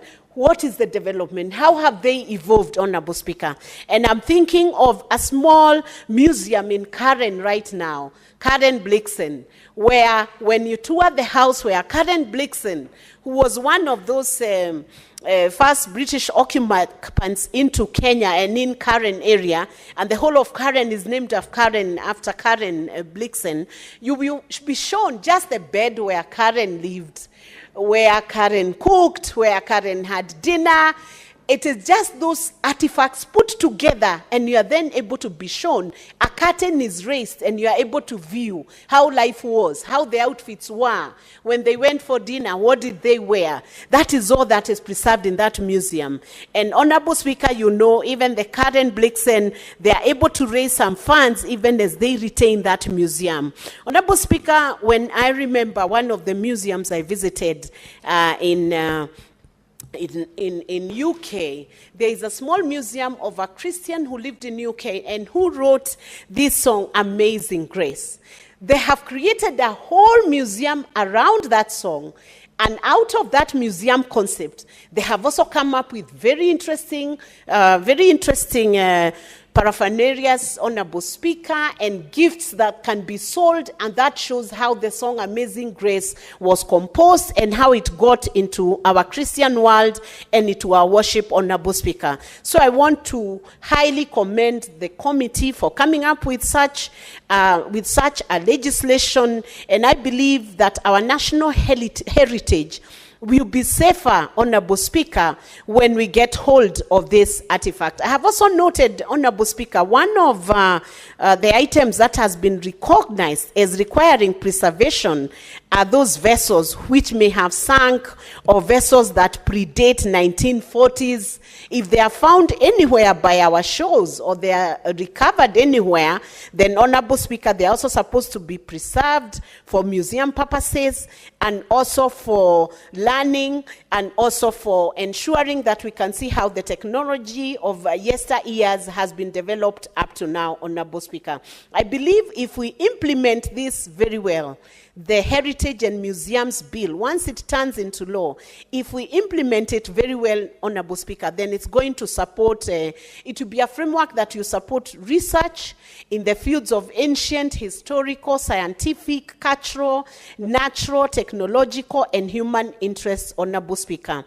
And it will help Kenya to attract many more historians as they visit the country which is the cradle of mankind, and that is the Republic of Kenya.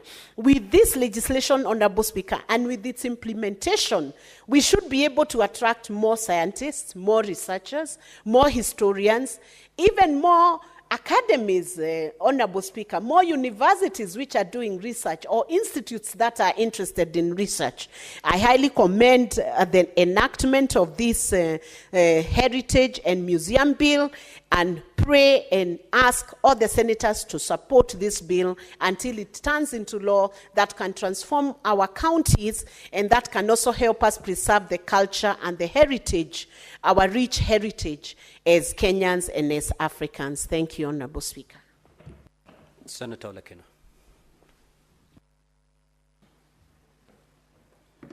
Thank you, Mr. Speaker. Mr. Speaker, I rise to support this timely bill, the National Heritage of Museum Bill 2023. Mr. Speaker, as I support this bill, I just want to note one thing, that it's about time that we all appreciate our diversity, respect each culture, and not subject any culture to second grading. One of the most offensive things in this bill, Mr. Speaker, is that the committee decided that counties will only grade the artifacts that they find in that county as grade 2. Yet the National Museum, or rather the umbrella body with the Director General, will be given the opportunity to grade 1, 2, 3, and 4. I'd like to persuade the Committee of Labor, I believe led by my good friend, Senator Murgor, to do away with the grading aspect of it completely. If you read Section 4, the National Museum of Kenya shall, in consultation with the Cabinet Secretary and the County Executive Committee, member in each county, prescribe a system of grading of places and objects which form part of the national heritage and shall distinguish between grade 1, 2, and 3. I want to persuade the distinguished senator to do away with that aspect. Because how? Who gives you the audacity to be able to come and say that what I consider to be valuable in the Maasai community is now going to be subjected into a second class by a cabinet secretary and an executive committee member of a county government who does not even understand that heritage?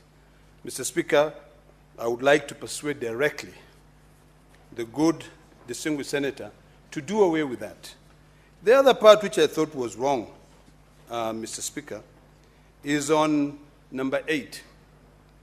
The function of county government shall be to C, identify and maintain and manage of grade 2 heritage resources in accordance with this act.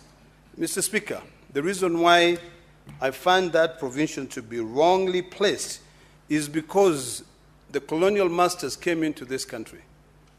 They took everything that belonged to us, everything that was important to us. If you go to London, in the museums in London today, Mr. Speaker, you will find Maasai artifacts which are there, which have serious cultural significance to us. But they were all taken to London, where everyone goes in there, they get tickets, and they actually get money. Now, when we have devolved resources in this country, when we have decided now to set up museums across this country, we still subject ourselves to that colonial mentality of taking what is so important to the bullfighter from Kakamega to Nairobi. Why not send people from Nairobi to Kakamega to be able to go and see what is important there? So I really would like to persuade you to completely do away with that system of grading. Who gives the cabinet secretary the knowledge of my culture? Does not understand. Who gives the CC committee member, who is a political appointee, the ability to be able to distinguish what is good and what is wrong? Mr. Speaker, my community, the Maasai community, traded with traders from the Czech Republic who brought in beads. The beads that we wear were traded between the Maasais and traders from the Czech Republic, from the European community. Until today, the algorithm, 99% of all the beads which are sold in this country come from Czech Republic. And when you try to get them from a different country, there's their challenges because there was a particular channel which they passed through. So we adapted them, but we have others which are very significant to us. The Pokot have their heritage. The Njems, or Chamus community, who are our sister tribe, have what they value. Mr. Speaker, if you go to the Ateker community, which is a community that I belong to, the Ateker are the Maasais, the Samburu, the Karamajong, the Pokot, the Ethiopians, people from Ethiopia, from South Sudan.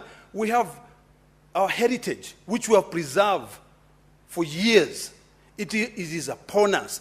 And the only thing that I support with this is that county governments must now set up a particular percentage of their budget to be able to set up museums that will attract people into those counties, Mr. Speaker.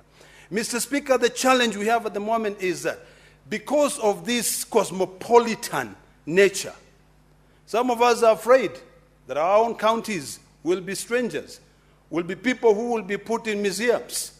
Mr. Speaker, I went to a place in Austria, in a place called Salzburg. And when I got to Salzburg, they have a beautiful museum. And in that museum, they have a short African man like this, who they say this was a human whom we brought from South Africa many years ago. I don't want the Maasai to be put there and they say, you see that lanky fellow? That fellow is from the Maasai community who used to be predominant in this county. And this is why, Mr. Speaker, the other day I was saying, we now need to be creative in this house. We need to be able to ask ourselves, what are we going to do to solve this conflict in borders? You'll find the Maasais, the Kisis, and the Luos are fighting their borders because of land issues. That's why I said, let us change the law on land so that where we know this is where the Maasai reach, the Maasais who live in that place are told, for the sake of preserving your heritage, for the sake of preserving your culture, this land can never be sold. If you want, you can lease this land out, but don't sell it. Because the moment you now sell that land, the change of user come in place. So it is imperative that all of us become cognizant of the things that we're introducing. This heritage, some of our cultures, despite the, sort of like terrorism associated with people encroaching into our lands and territories, people encroaching into our culture. Because I normally stand here and I say that we've been terrorized, stigmatized for many years. Despite all that, we have a culture which we believe. So I would like to persuade the distinguished senator to amend the following section before even bringing this bill to a vote. Because if you don't, I will be seeking to remove Section 8C, identify and manage of Grade 2 heritage resources in accordance with this act. It means that any Grade 1, if we are to go with this bill, will be taken to a place where we've created a job for somebody called a Director General, to be able to collect a lot of resources there, collect all the money. Yet, if there was people who are coming to visit and they say grade A, if they, let's say they decide we are going to charge X amount in grade A, that money will only remain, Madam Speaker, in Nairobi here to be able to pay for the life of other people. So I think what we need to do is very simple.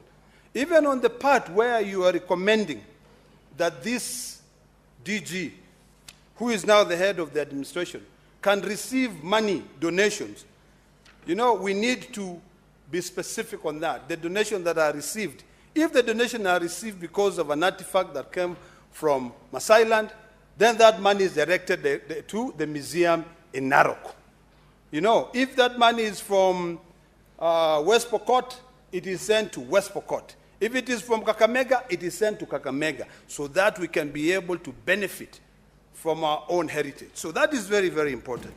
Madam Speaker, I'd like to summarize as follows. I support this bill because of the following. It helps us be able to ensure that we maintain our cultural identity. I like what Madam Speaker said earlier on, that I am proud of my culture. I come into here, into this Senate chambers, adorned with my traditional artifact. I wish I could be allowed to come with my spear. Sometimes I sneak in a rungu, don't worry. Sometimes I'm able to sneak in. You know, if you go into the archives of here, you will see that sometimes I'm able to sneak in a rungu once in a while. I end up putting our friends in trouble, but hey, such is life. But it's because I'm proud of my culture. I wish we could be in a position where we could even come here with a spear. I'm sure the bullfighter will also come with another artifact that he thinks it's important. And I hope that one day, even a day like this, we can amend your speaker's rules.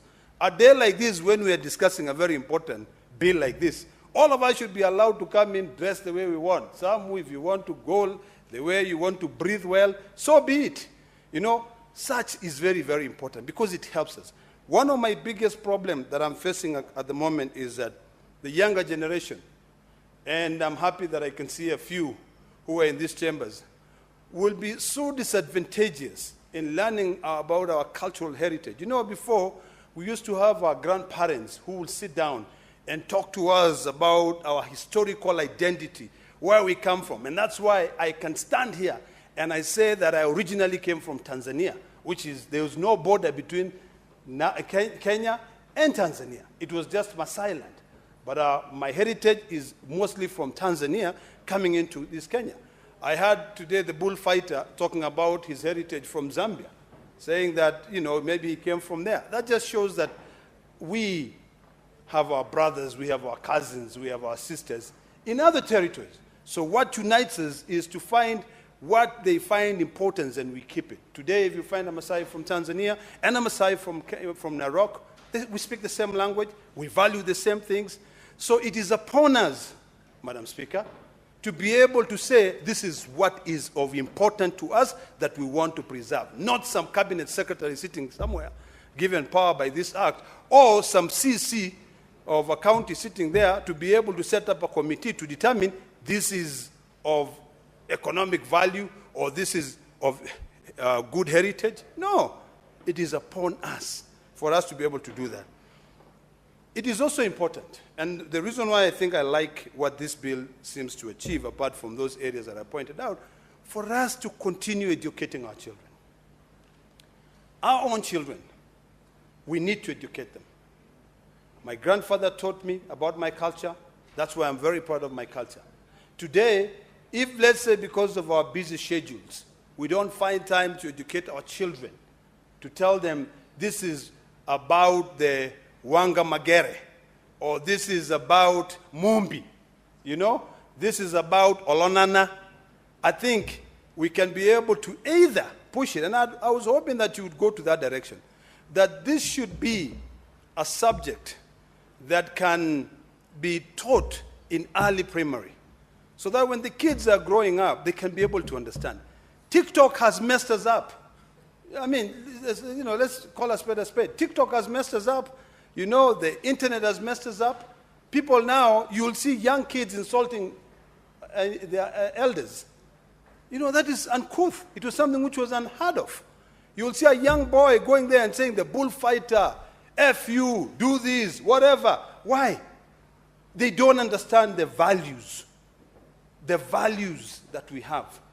These are the same values. The other day we were talking about the late Leonard Mambo Botella, when he was able to use humor to be able to remind us of the importance of our ethics, the importance of our values. You know, he used satire to be able to make us remember. So I think it is important that in this bill, in those local museums, which I fully support, to have a section which is fully educational.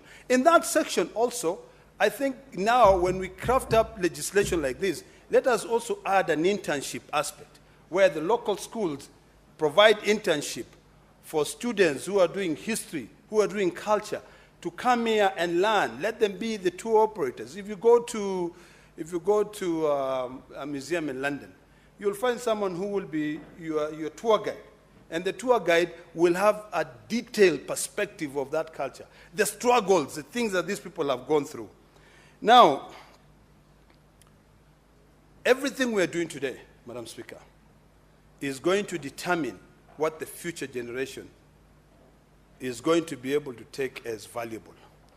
If we do not pass this, fund these museums, the future generation will be lost.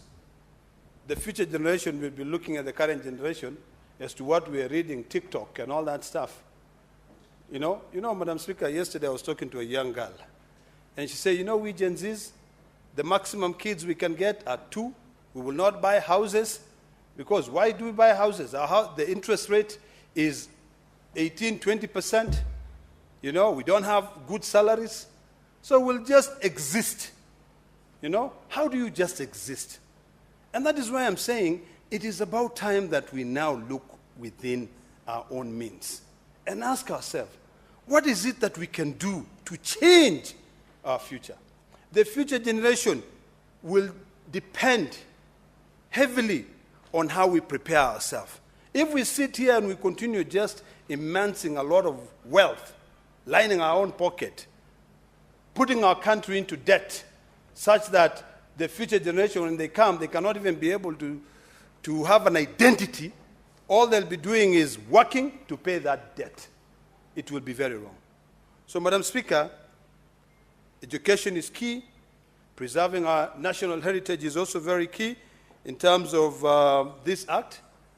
And I support it fully, but I hope that the distinguished senator will make a few changes, particularly on the role of the Director General, the role of the Cabinet Secretary, and also delete that provision where you are talking about grading of the artifact. I thank you, Madam Speaker. Thank you very much, Honorable Senators. I have a communication. Honorable Senators, I want to give a communication on a visiting delegation from Kirinyaga High School, Kirinyaga County. I would like to acknowledge the presence in the public gallery this afternoon visiting students and teachers from Kirinyaga High School, Kirinyaga County. The delegation comprises of 110 students and 4 teachers who are undertaking a study tour to the Senate. Honorable Senators, on behalf of the Senate and on my own behalf, I extend a warm welcome to the delegation and wish them all the best during their visit. I thank you, and I want to welcome Senator Bonnie Halone to welcome them and also to contribute to this debate. Thank you, Madam Chair. Madam Chair, it's a pleasure for me to welcome the young people from Kirinyaga to this Senate this afternoon. And I do so because they don't know us very well. You'll be interested to know, young people, that when I was a young doctor, over 30 years ago, I worked at Kerukoya District Hospital, where, amongst other things, we developed the health center. I believe you call it the fathers. We are the ones who fixed it. This is part of the work that we have done for the people of Kenya. And here in the Senate, I am the Senator of Kakamega. Feel most welcome.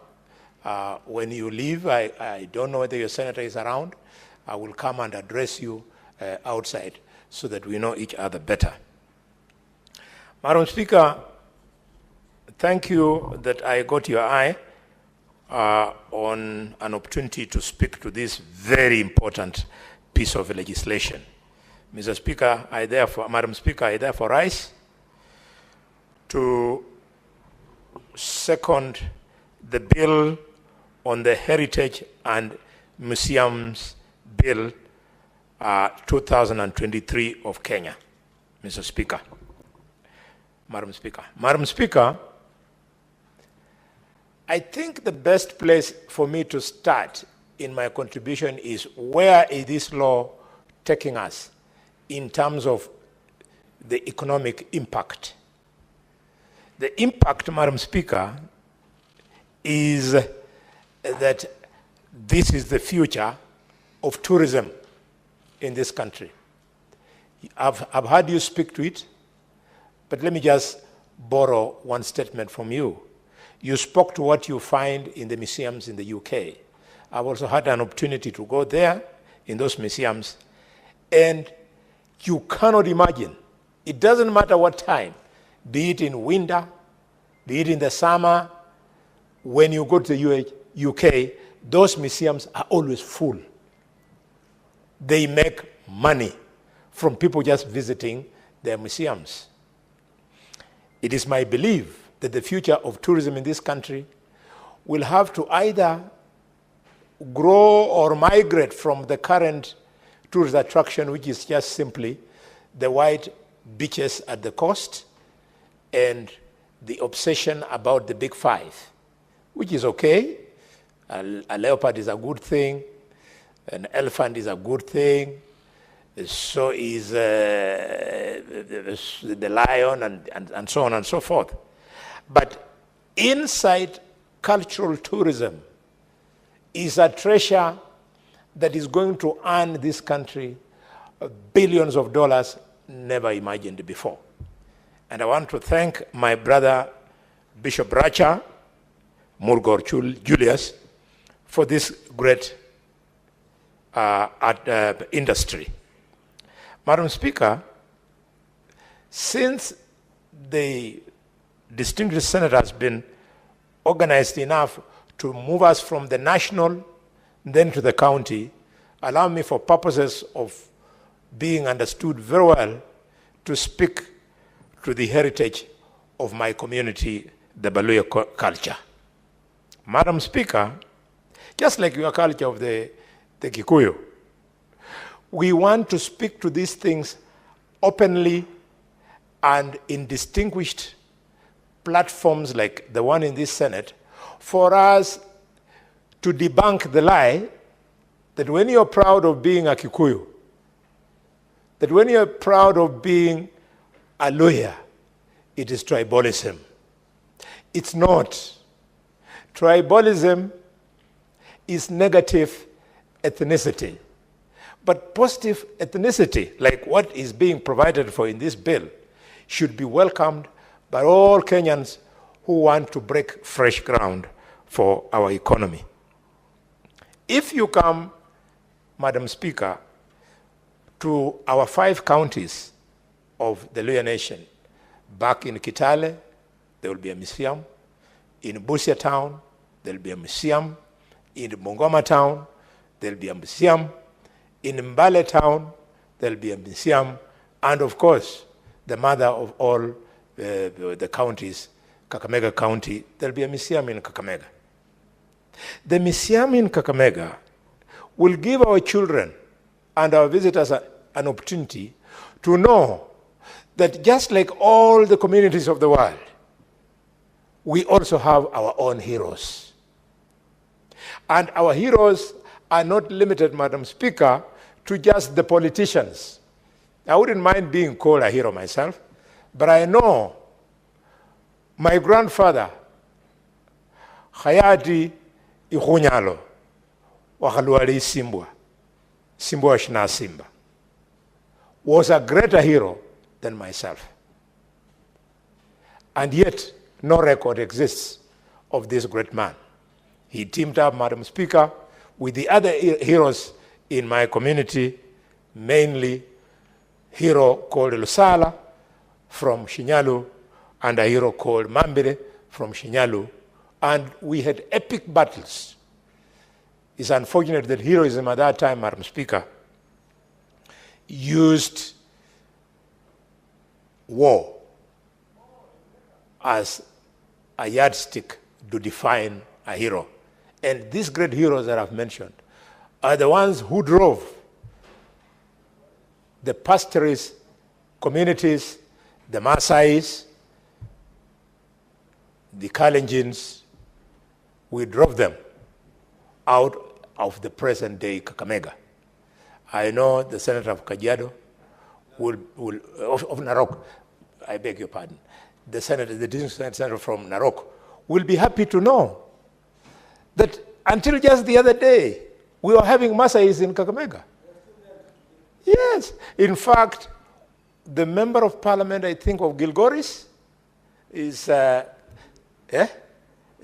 forgotten his name. He's just gone away. He left Kakamega just the other day, and they went to Transmara and established families there, and they have become Maasai. Yes, Sunkuli. It is Sunkuli that you're talking about. Sunkuli has had me. He's a guy, no. He speaks Kiluya perfectly nice. Me, I speak a bit of Maasai, thanks to my wife, Sekeyen. Sometimes speaks to the children in Maasai, and I tell her, now what are you doing? You think my children are like bones. My children are not like bones. They are bullfighters, Madam Speaker. So, these heroes that we are talking about, we want to talk about our kingdom. The Wanga kingdom in Kakamega is a well-established kingdom, and these are things that will be on record. We want to talk about our musical artifacts. Not many Kenyans know that whether it is Alliance Girls High School, or it is Shimolatewa Boys High School, or it is whatever kind of school, when you go to traditional songs, when they sing, the songs that win are Luya songs, and those Luya songs come from Kakamega, the center of song and dance. Madam Speaker, it will give us an opportunity, therefore, to preserve our musical artifacts, including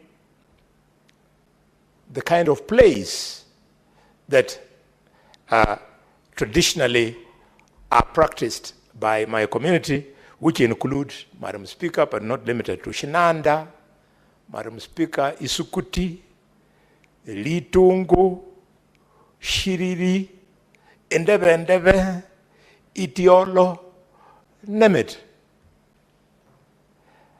The children who the senator of Narok was calling the ones who practice the TikTok culture from my community have no idea what I'm talking about.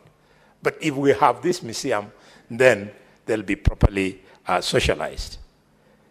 Indeed, with this kind of museum in Kakamega, I look forward to us preserving our traditional games, which include wrestling, shicholo, and indeed, bullfighting, Madam Speaker. Madam Speaker, I look forward to our social norms being properly documented and recorded in respect of how traditional weddings are practiced, the burial rites, and yes, the unique circumcision rites. As a doctor, I've practiced across the country, and I'm able to see, just by seeing a patient, I can tell you if you're a Maasai or a Luya because of the way you are circumcised. Yes, this is it. And sometimes when I talk to the Maasai and they tell me why they circumcise in that particular manner, I say how scientific our community was, because it caters for specific times of a man cohabiting with a wife if she's pregnant or not. Madam Speaker, allow me to speak to the benefits and returns on the investment that we're going to make in this bill. This is a bill, because of unlocking the tourism potential, it will speak to millions of jobs. as properly articulated by Senator Olekina, you need tour guides, you need drivers, you need the hospitality industry that backs tourism. And these are the jobs that we are going to create. What's more, the returns that will accrue from the gate collections when these tourists pay. Madam Speaker, I want to conclude by speaking to the issue of education and this bill. I see nothing wrong whatsoever if in the 6 counties of the Kikuyu, for example, in the first formative years, children are taught culture as their syllabus. In the 5 counties of the Waluya, children are taught in the first 2 years their culture, their language, and then they expand as they grow to be taught bigger things. I'm not too sure how old you are, Madam Speaker, but people of my age and below, we were actually, as a compulsory requirement, taught vernacular in primary school, primary 1, primary 2, and primary 3. It was only after we were moving into primary 4 that then they started teaching us a bit of Swahili and English. And you find that people, we are so, he had, because he's a younger person, he had to rely on his grandfather. But as it was very easy, because the first 3 years you had to be taught culture. You're being taught in Kluya, Shirala, Bibiri, Vibaka. You are now counting. Madam Speaker, you would then be taught, for example, the vowels. We would be taught the vowels in vernacular. You would be taught ha, he, chi, ho, hu. I mean, Madam Speaker, this is what we are losing because of being obsessed with funny things called English. Yeah? If you want to try, you can either do things. You either get a Luya wife, or who will help you to learn, or alternatively, you behave as if you are clearing your throat. So you start by clearing ha, he, chi, hu. And there is no way a child would miss and fail an exam because you have taught him the vowels in vernacular. When you now, I listen to the way they are teaching the alphabet these days. I have small guys who are still learning those things. And I've lost them now. Where we used to say A, B, C, D, they say A, Ba, Buf. Ha, ha, pa. I don't understand them. So we have to align our education system with the need for us to maintain cultural relevance. With those many remarks, Madam Speaker, I now yield and move that this bill be read a second time. I support. Thank you, Senator Halwale. I'm not sure whether the ha was parliamentary language, but I'll let it pass. Senator Mugeni.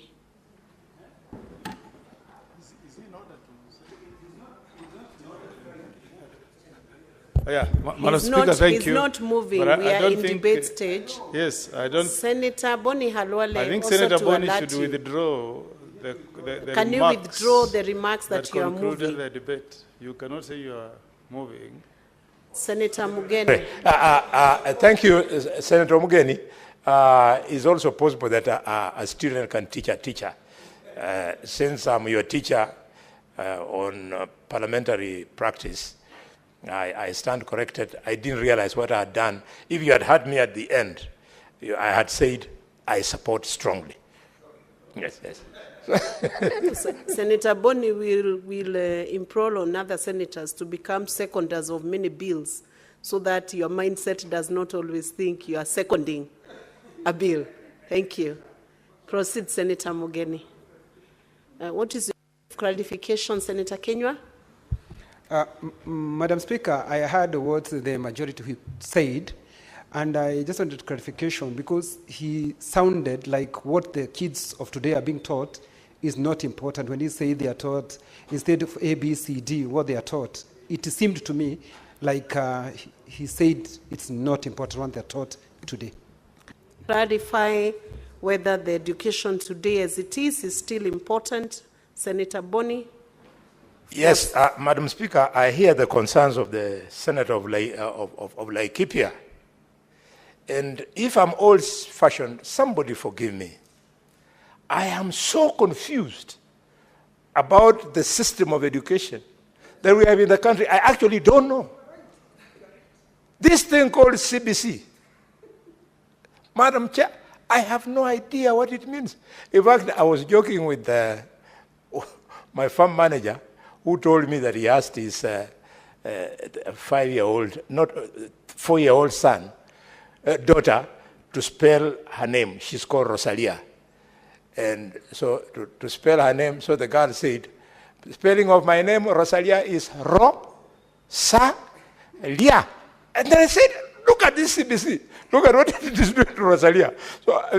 So, much as you guys like CBC, personally I have a lot of reservations about it.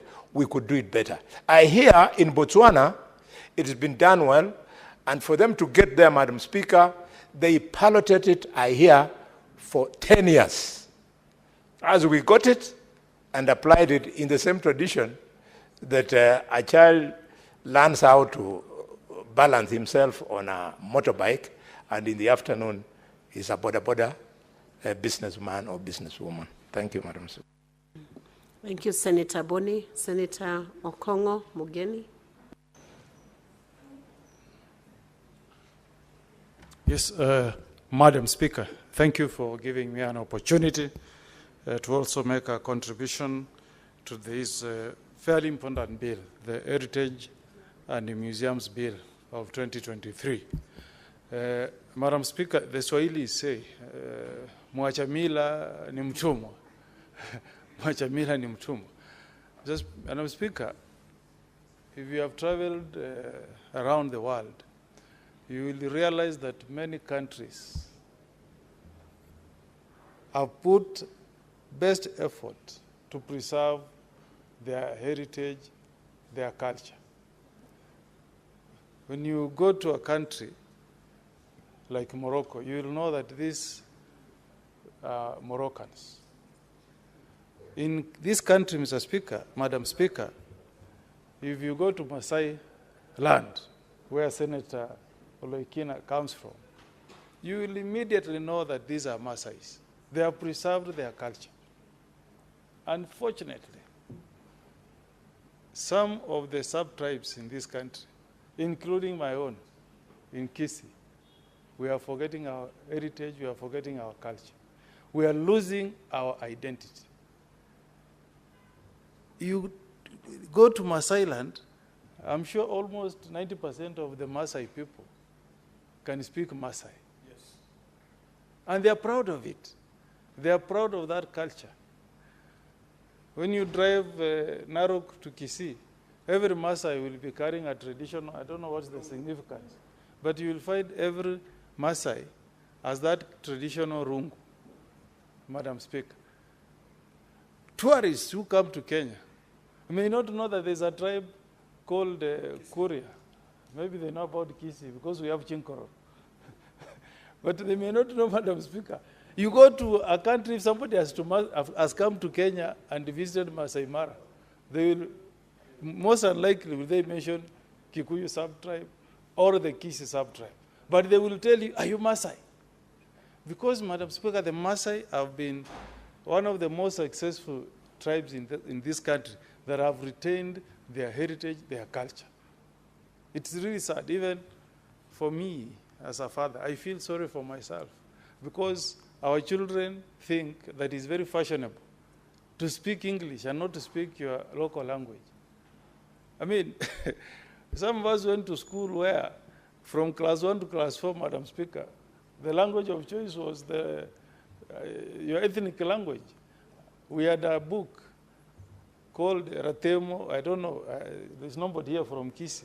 We had a book called Ratemo. And that was the introduction to our class 1, Madam Speaker. Nowadays, unfortunately, and I don't know why the rain started beating us, nowadays the introduction is Kiswahili, English.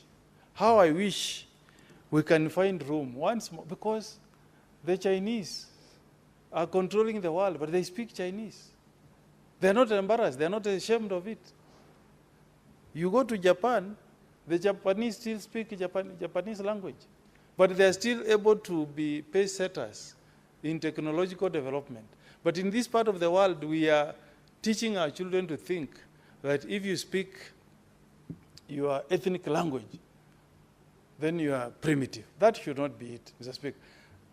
There is a very good reason, Mr. Speaker, why the Almighty God divided us to several tribes, so that we have an identity that we are proud of. Like I'm proud of being an Omogusi. That's why my names, I'm proud if you call me Okongo or Mogin. You can link me to my ethnic group of Omogusi.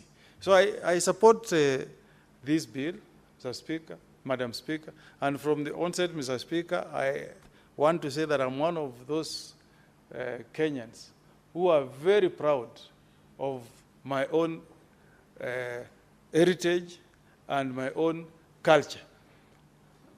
When we grew up, Madam Speaker, we used to go through an initiation where the community used to be involved. When you are facing circumcision, the celebration was not for one family. The celebration used to be for the entire village. You invite your neighbors, they come, you celebrate, you take the traditional liquor for wazes, and you are moved to the next age group. So I hope, Madam Speaker, that this bill will take us back to the drawing board. We see where the rain started beating us, and we can really be proud and preserve our heritage, our culture.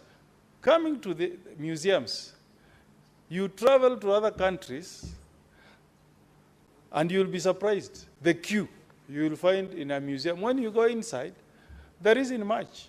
I'm sure we could get more that we can preserve as a country than what you will get out. Even having pictures of our legend. Who will not like to come to this country and they see a photo of Kipchoge Keino put somewhere in a museum, and they will pay? Madam Speaker, I'm told the tourists that we attract to this country is roughly around 2 million, with our population of about 50. Countries in Asia that really have nothing for people to see, like Japan, tourists visiting Japan in a month, not only in a month, is close to 3 million. In a month. I'm told Rwanda, because they have something they call mountain, chimpanzees or something, is ahead of Kenya. Is ahead of Kenya. So this is one way, Madam Speaker, if we create museums in many of our counties, it's one way of attracting tourists. And tourism, we all know, is one of our highest foreign earners for our country. So we need to grow our tourism in order to support our economy. We are going to have a budget of 4.2 trillion, Madam Speaker. If we are serious that budget should be supported substantially by our local revenue, the way to look at is tourism. The way to look is tourism. If you go to central Kenya, there is a lot that we can learn about Mau Mau. Get us pictures of the likes of Kimathi, Dedan Kimathi, the wife of those people who fought for our independence, Madam Speaker. The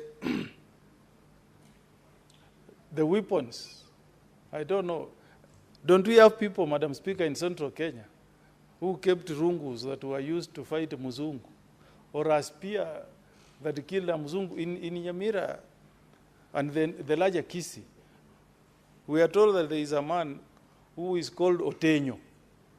Otenyo speared a Mzungu, whom Kisii had nicknamed Nyaigoti. Speared a Mzungu in Kisii town and killed the guy. And that spear, Madam Speaker, here is kept somewhere by the Kisiis. I'm sure if we go to central Kenya, we'll find a lot that can be kept in our museums. And then we interest our visitors who are coming in to visit various counties and see what the various sub-ethnic tribes in Kenya are proud of. That will be part of our culture. And that will be a way of attracting tourists. I've gone to museums in some countries out there, and Madam Speaker, you see barely nothing, but you pay money.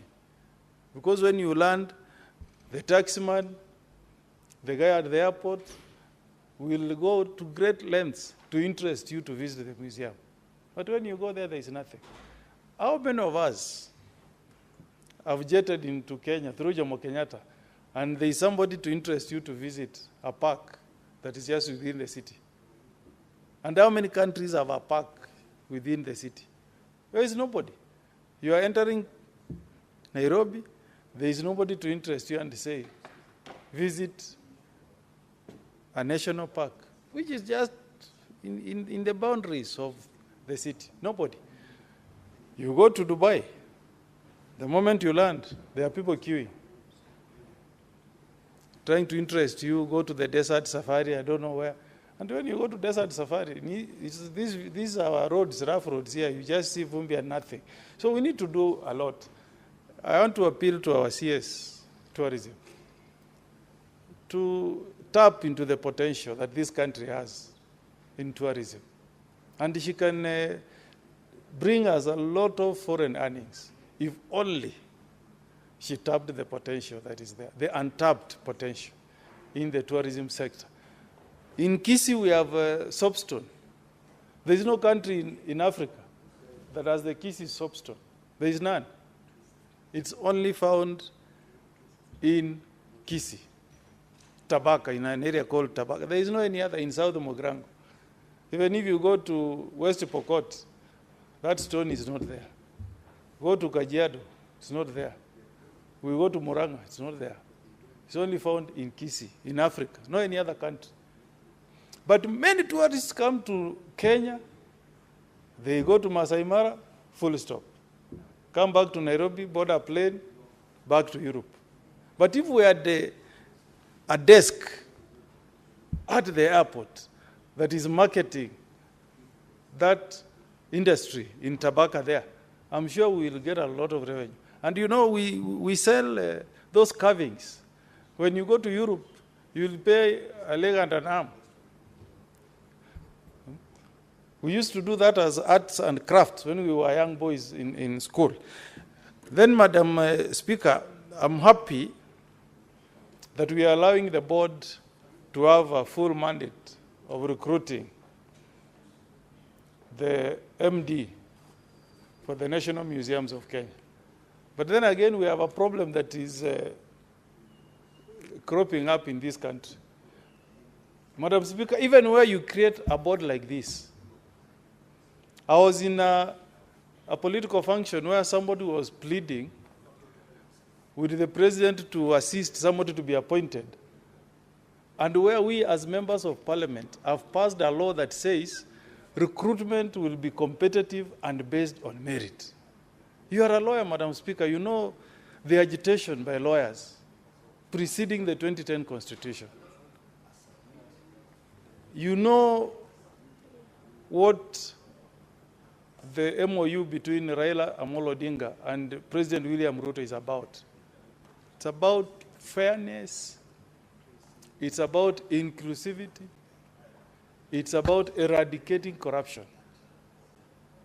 So I feel so sad when, as legislatures, we sit down, we pass a beautiful piece of legislation, we send it to the president signs and says, as a country, we want Kenyans to be picked to sit in a board. We give them power to invite applicants, they interview them, and the one who merits will be appointed. But again, you find us, politicians, again want to go back to the president and say, assist my person to be appointed. That's not nice. That goes contrary to the spirit of our 2010 Constitution. Like now we are doing interviews for IEBC. Madam Speaker, you appointed us through a motion on the floor of this House. We went to NADCO. We spent a lot of time, burned the midnight oil. We brought to the floor a fantastic piece of legislation. And we said, let us appoint people to sit in the panel that will interview commissioners to IBC. Because we don't want to take the country to what was preceding the 2007 elections, where people felt that the appointment of the commissioners was not free, it was not impartial. The people who were picked were not going to preside over a free and fair elections. But still you find politicians are talking and saying, Your Excellency, we want you to appoint for us so and so in IBC. Yet the law has given that task to an independent panel. Madam Speaker, we are sending the wrong message to Kenyans. We are going Kenyans to have it in their heads that one of the players in the political contest is the one appointing the commissioners.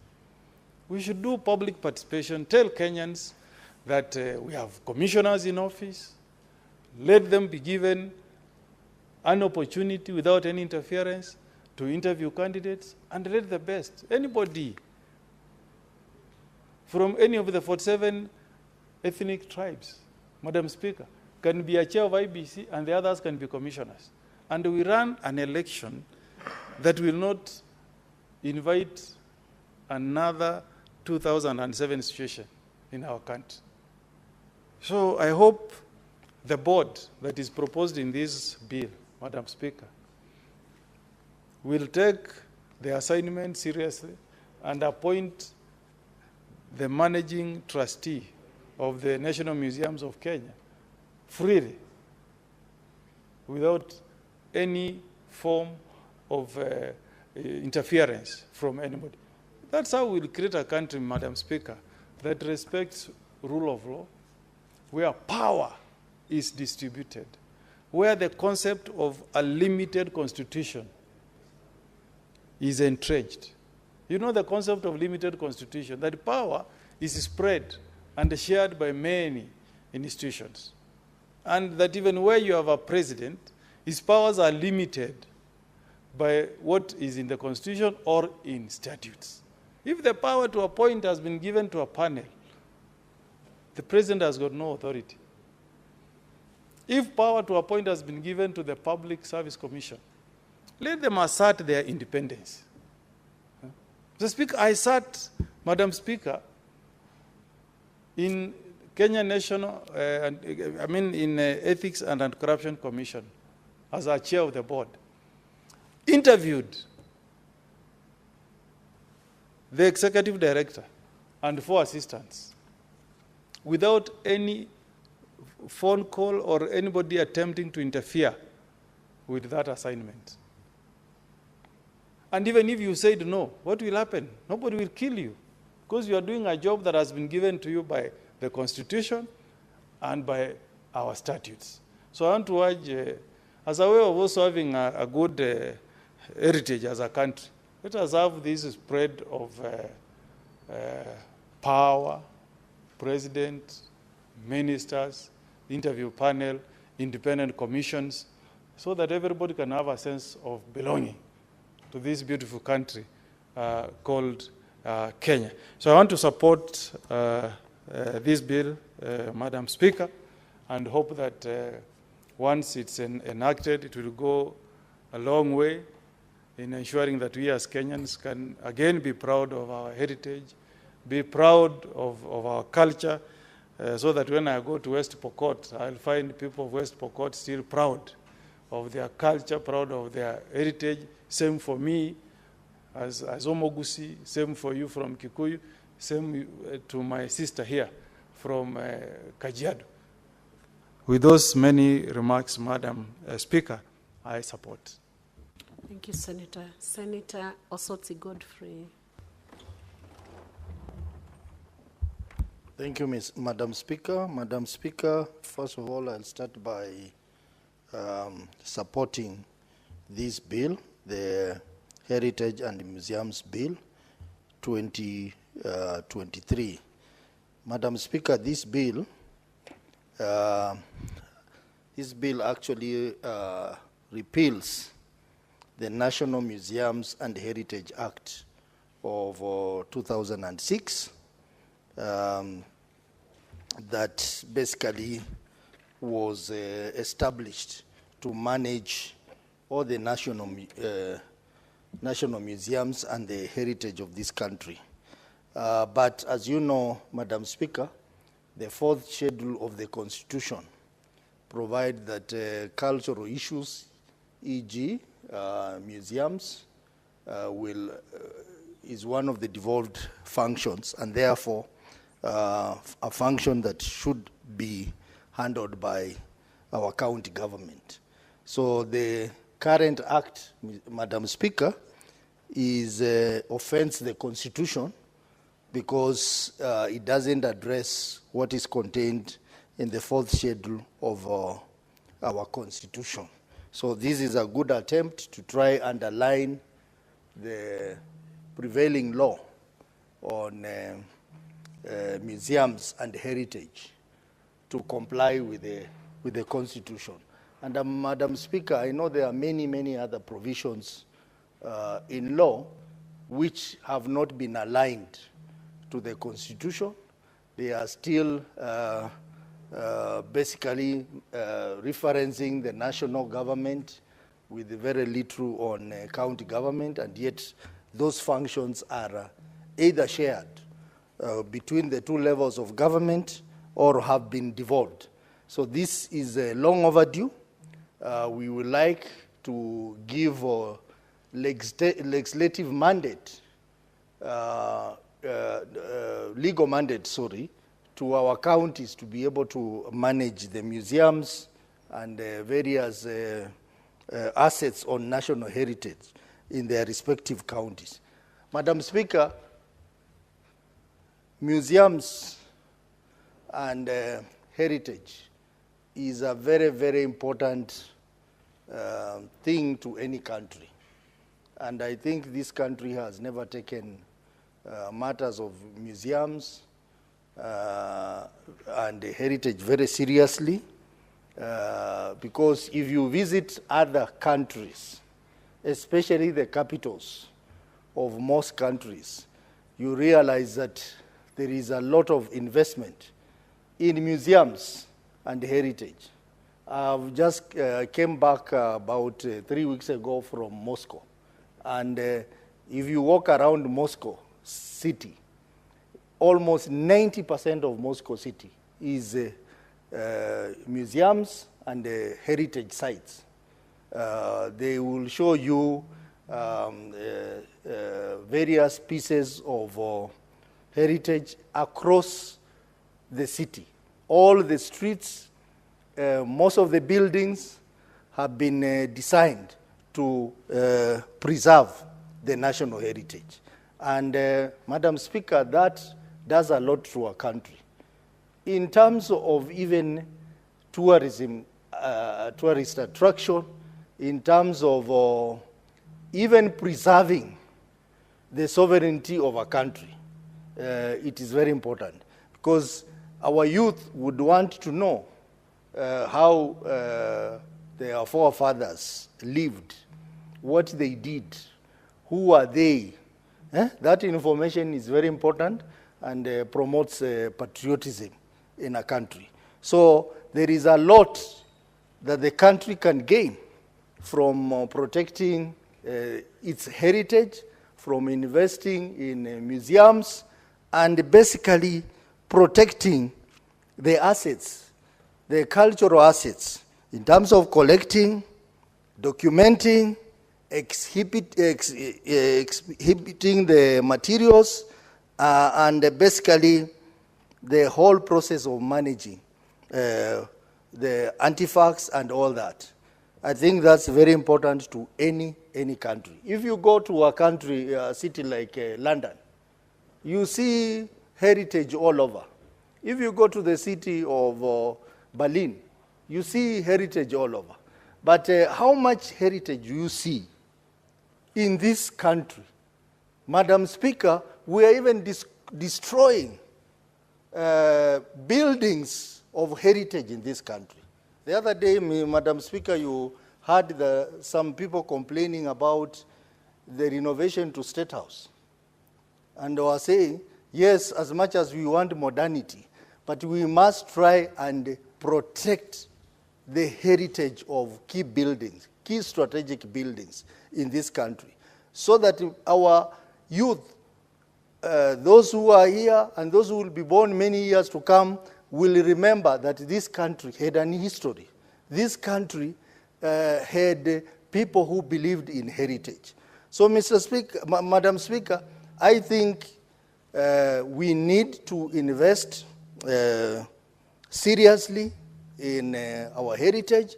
We need to invest seriously in museums, and that can only happen if we take museums and heritage matter seriously. The situation at the moment, Madam Speaker, is not really good for this country, and if we are not careful, we will not have a history for this country, because we will be forgotten. All the things that we have done will be forgotten in this country. So this bill, I think, is an important piece of legislation which we will should all support. Madam Speaker, if you allow me to go through the various parts of this bill, like, for example, Part 3 of the bill, it contains provision related to financial matters, how the funds of the National Museums of Kenya will be sourced, how the annual estimates will be done, and the investment of these funds. Madam Speaker, I think we must find a way of ensuring that the national museums and the heritage side also draw money from the incomes we get from the tourism sector, so that that money that is invested there will be used to develop the museums, will be used to develop the heritage assets, and that thereby creating opportunities for more tourists to visit, and that will be key in the development of this sector.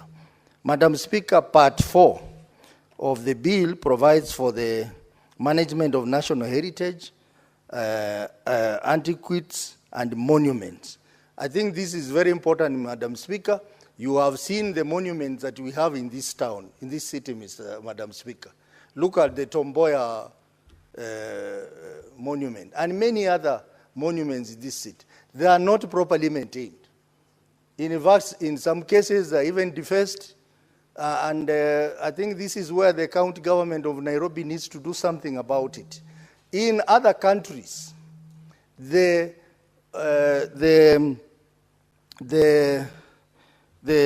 heritage sites are protected, heavily protected.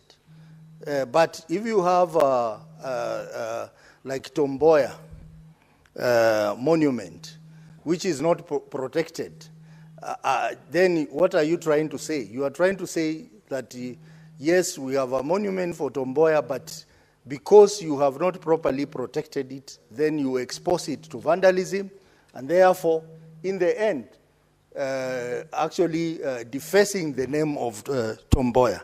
So I think that Part 4 helps us in ensuring we have a consistent management of the national heritage and all the assets, including the monument. Part 5 of the bill basically deals with the requirements of obtaining an exploration license before pursuing excavation or surface search operation for buried monument. Madam Speaker, this is very important because we have had cases where foreigners come and carry out exploration quietly and take away vital heritage assets to other countries. That has happened before, and we have had cases even involving the heritage assets for, I think, the second Vice President of Kenya, which were taken away, and now Kenya is struggling to get it back. Part 6 of the bill provides for the protected areas and ways of compensation to the owners of the land declared to be a protected area. Madam Speaker, I think this is very important because the Cabinet Secretary will be empowered to issue regulations on how to prohibit or restrict access to an area which is earmarked for the development or use of these important assets. Part 6 of the bill, Madam Speaker, deals with the issue of acquisition, protection, and maintenance of a monument. Even inspection, repairs. I've just made a reference to Tomboya Monument, which to me it requires protection, maintenance, and repair. Also acquisition, how do you acquire these heritage assets? Guardianship of this monument. I think these are things which will help in protecting these assets. So this bill is very progressive, and I am also highly motivated by the proposal to have a heritage tribunal. A tribunal where when you have a dispute around matters of ownership of these assets, dispute around protection, dispute around maintenance, they can be taken to a legal entity where cases can be brought. And therefore, having a heritage tribunal, it is very important in this case. Part 9, no, part 12, makes provision for miscellaneous matters, including regulations that the Cabinet Secretary in charge of matters of heritage can come up with. It also provides for how the County Executive Committee member responsible for heritage matters will formulate regulation in their county pertaining to matters of museum and all that. So, Madam Speaker, this is a very progressive bill and is long overdue because the current legislation act basically needs to be aligned to the 4th schedule of the Constitution. So I think this will empower counties to invest in museums and also invest in acquisition, maintenance, and protection of heritage assets in their respective counties. Because, Madam Speaker, as I said earlier, if we want to be recognized as a country, as a brand among nations, we need to protect our heritage. We need to ensure that we maintain our history and we protect our history.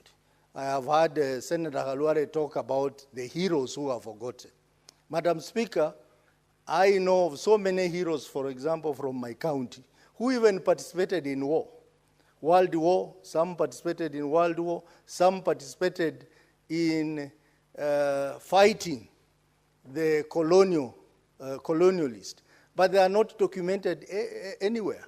Every time you talk about the struggle for independence, we are told about Mau Mau. But there are so many other people who participated in this struggle who are not documented, Madam Speaker. I think the Kenyan government must take the initiative of looking for these people. Who are they? What did they do? For example, Madam Speaker, my own grandfather was detained by the colonists in Rusinga Island, where my good friend Moses Kajwang comes from, for 5 years. And I have been struggling to even bring up that matter so that this old man can be recognized. But no one wants to recognize him. And he was there for 5 years. So, and I know there are many, many other people who have made a contribution to this independence of this country who are not documented anywhere. But we hear names of people who had very limited contribution, but they are enjoying their space in history. So, Madam Speaker, even as we talk about this, I think some level of investment needs to be put around these heroes who have contributed to the making of history of this country. Madam Speaker, even talking about heroes, I know we have a relevant legislation on heroes, but I think this needs to be aligned to this new law that we are coming up with on heritage and museums, so that our heroes are a part of the heritage of this country. When you walk around this city, Madam Speaker, you come across heroes who are doing so badly in life, and yet they made a huge contribution to this country. For example, Madam Speaker, when I was growing up, we were fans of football, listening to the radio. And there were big names of footballers. People like Kadenge, people like Murila, people like Austin Oduor, and all this. But these people, Madam Speaker, no one is thinking about them. No one is thinking about them. We cannot talk about heritage of this country without recognizing the people who have contributed to that heritage. So even as we pass this bill, let us think about our heroes and their contribution to the history of this country, their contribution to the heritage of this country. And that's why I started by saying that a country that has no heritage is not a country. If you go to other countries, especially in Europe, then you realize how matters of heritage are taken seriously. You go to a city like Berlin, every meter you walk, you see something of heritage. That is what should be happening in Nairobi. We don't want to see our heritage sites, maybe like buildings or even monuments, being destroyed just because we want modernity, just because private developer wants to do something modern. We need to protect it, and we need to document it for the benefit of this country. So, Madam Speaker, I want to say this is a very progressive bill, and want to join those senators who have supported this bill to say that I also support this bill, and I hope the National Assembly will take it up once we pass it, and pass it within the shortest time possible. Madam Speaker, even as I talk about the bills that the National Assembly needs to work on, I find it very frustrating that whereas this Senate takes the initiative of quickly processing all bills, whether they're coming from the National Assembly or here in Senate, the National Assembly is taking their sweet time to process our bills. And now we are almost half in our term. And we have so many bills that have been taken there, which are likely to lapse, Madam Speaker. And that is not a good sign. One of the bills is the bill by my friend here, Senator Kajwang, on county boundaries. County boundaries. This is a bill that the National Assembly should have taken seriously and passed it like yesterday. I know I am affected, boundaries between Kisumu and Vihiga at Maseno. Senator Cheruiyot here is also affected. The boundary between Kericho and Kisumu, and many others, Senator Nandi and other places. So I think the National Assembly is letting us down by sitting on bills which are very key to this country. Like this particular one that we are discussing, Madam Speaker, it will not be proper to hear that this bill will go to National Assembly and maybe take another 1 year or even lapse without being considered. That would be so sad for this country, because matters of national... Thank you very much, Honorable Senators. I have a communication to make on visiting students from the Technical University of Kenya took in Nairobi County. Honorable Senators, I would like to acknowledge the presence in the public gallery this afternoon of visiting 11 students from the Technical University of Kenya, TUK, in Nairobi County. The delegation is in the Senate for a one-day academic exposition. Honorable Senators, in our usual tradition of receiving and welcoming visitors to Parliament, I extend a warm welcome to them, and on behalf of the Senate and on my own behalf, wish them a fruitful visit. And I want to ask Majority Leader to just welcome them. Thank you, Madam Speaker. I join you on behalf of the House and our colleagues, those that are here and maybe those that are in the chamber, to welcome this visiting delegation of students from the Technical University of Kenya. The university actually closest to this house, Madam Speaker. I hope that they get to enjoy their time with us, learn a thing or two about debate. What they are presently witnessing is a debate on a bill that is before this House, Senate Bill number 8 of 2023, otherwise known as the Heritage and Museums Bill. It's a privately sponsored bill, so that's why members have the opportunity and the time to deliberate on it. I'm sure if they had come earlier, they would have observed something else. I wish them well in their studies, and always never tire to remind them that they're the leaders that we're looking forward to passing on this country to. So take every opportunity like now to prepare for the baton of leadership that will soon be in their hands so that they can take Kenya to greater heights. I thank you and wish them well in their studies. Thank you, Honorable Senator. Senator Peris Pesito-Biko.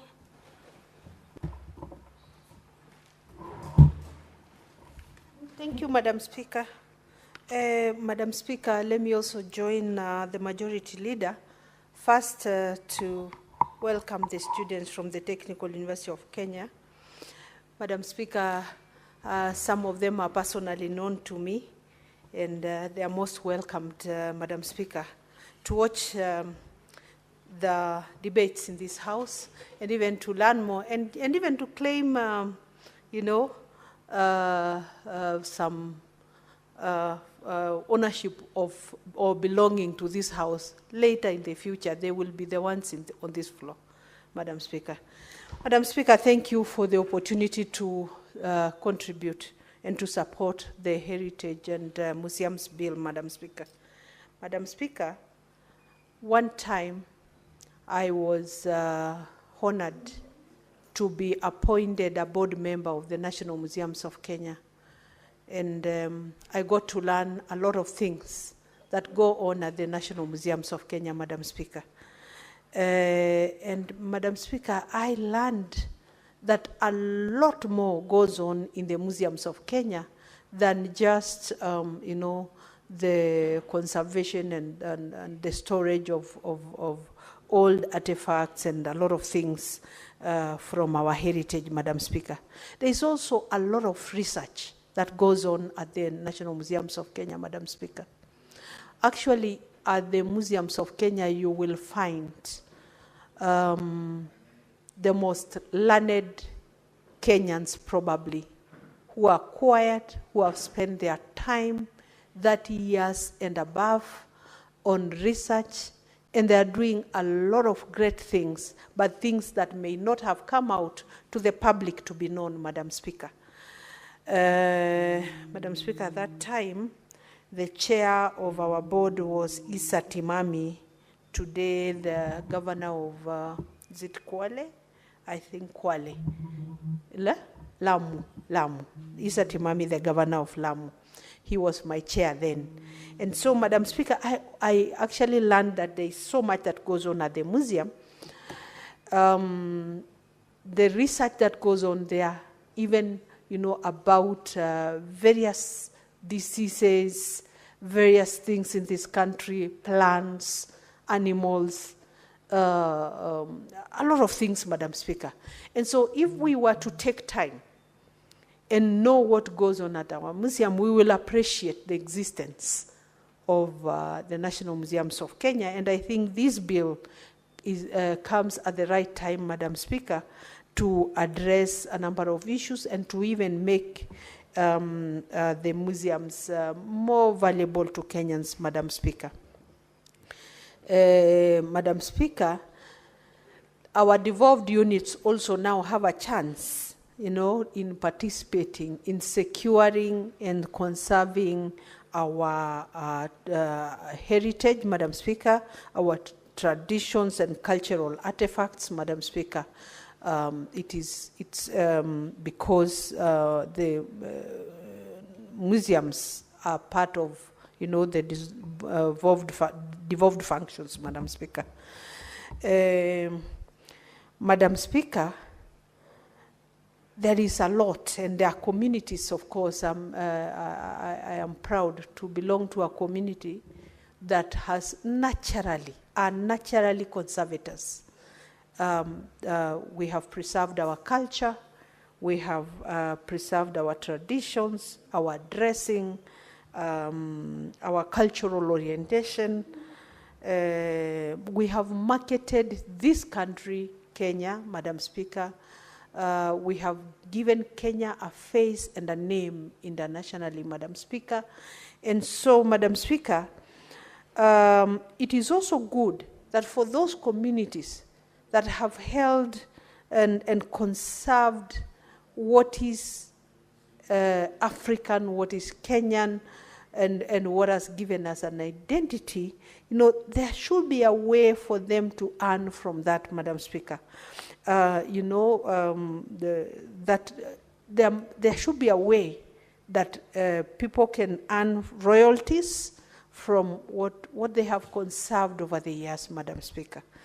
Madam Speaker, I have seen in the community you come from, the Kikuyu community, a beautiful dress that most of the times you use for a show, and some of those cultural functions, Madam Speaker.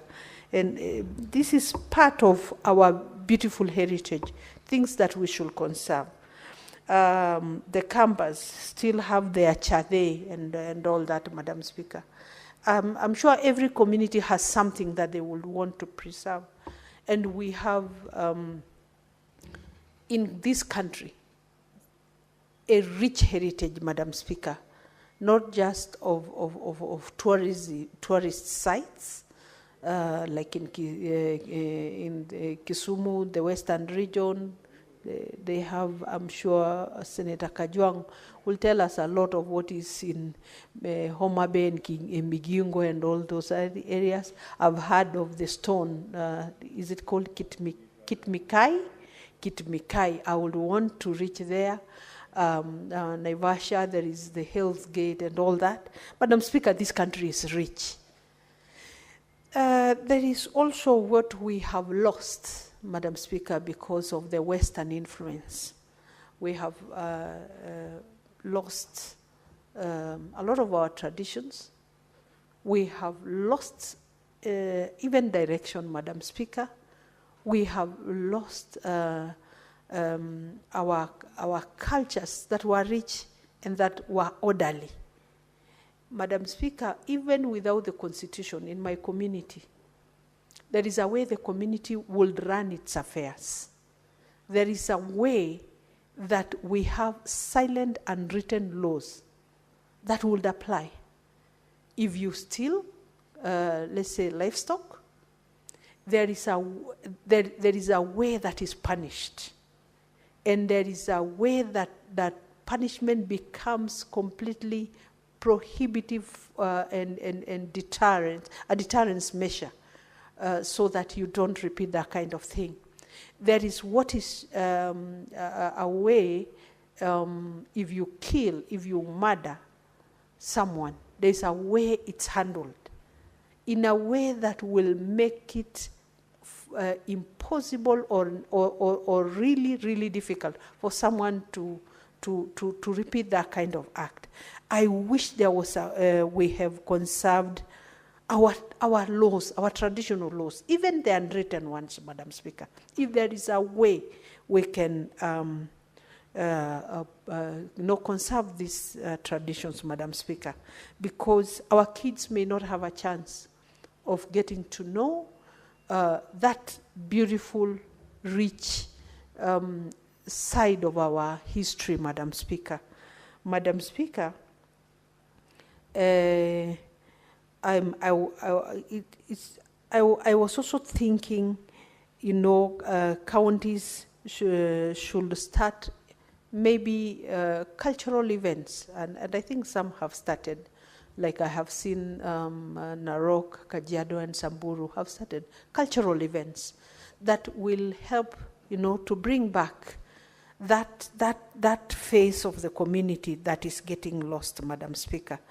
Madam Speaker, I really do support this bill because it will go a long way. In fact, what I have seen we are slowly losing is like our traditional houses, Madam Speaker. I was brought up in a traditional Maasai home. And today when I tell my kids just like a story, because things have changed. Our ways of living have changed. Those Maasai Manyatas have gone. And it's sad that we are losing them. I don't know if there should be a way for us to retain them. When we visited Turkey sometime last year, I realized they still have their very old buildings, which they are keeping. It's not that they are not unable to change, but they don't want to change. They don't want to lose. Buildings that have a family history, of a lot of things that they don't want to lose. Madam Speaker, I wish we can also hold with value and, with respect what was our history, what was our culture, our traditions, the good things, Madam Speaker. Madam Speaker, sometimes when we even cross the border to go to these sides of Tanzania, Arusha, I feel bad and I blame the colonialists for the artificial boundaries, Madam Speaker. Because across the border, I see our brothers. I see our community. And I'm like, all the way to Ngorongoro, all the way to Arusha, Moshi, Bomangombe, all those sites, Madam Speaker. Extending to Samburu, extending to Narok and Kajiado. That was a whole country of our own. I mean, I'm not, I'm imagining we would have had a nation of our own, Madam Speaker. And that's not to exclude any Kenyans, but I imagine that the artificial colonial boundaries should not have come to separate us, to bring a separation, even differences in terms of nationalities. That today we have brothers who are called Tanzanians, and I need a passport to go to Tanzania, Madam Speaker. I think we lost a lot because of the influence of the Western cultures that came to distort our way of living, Madam Speaker. So, Madam Speaker, I support this bill, with all my energy and passion, because I believe it will help us to secure and protect that which is valuable to us. Madam Speaker, we have also lost a lot of our heritage. We are told we need to patent, and if you don't patent, you find somebody using the Maasai mangek or those traditional decorations and ornaments that we wear, and they are used elsewhere and all over, and you cannot claim it's yours just because someone Mzungu went ahead of you to do whatever they call patenting. We didn't know what is called patenting. It's just coming up now. And we cannot lose what is ours in the name of patenting, Madam Speaker. So, Madam Speaker, I support. Thank you very much.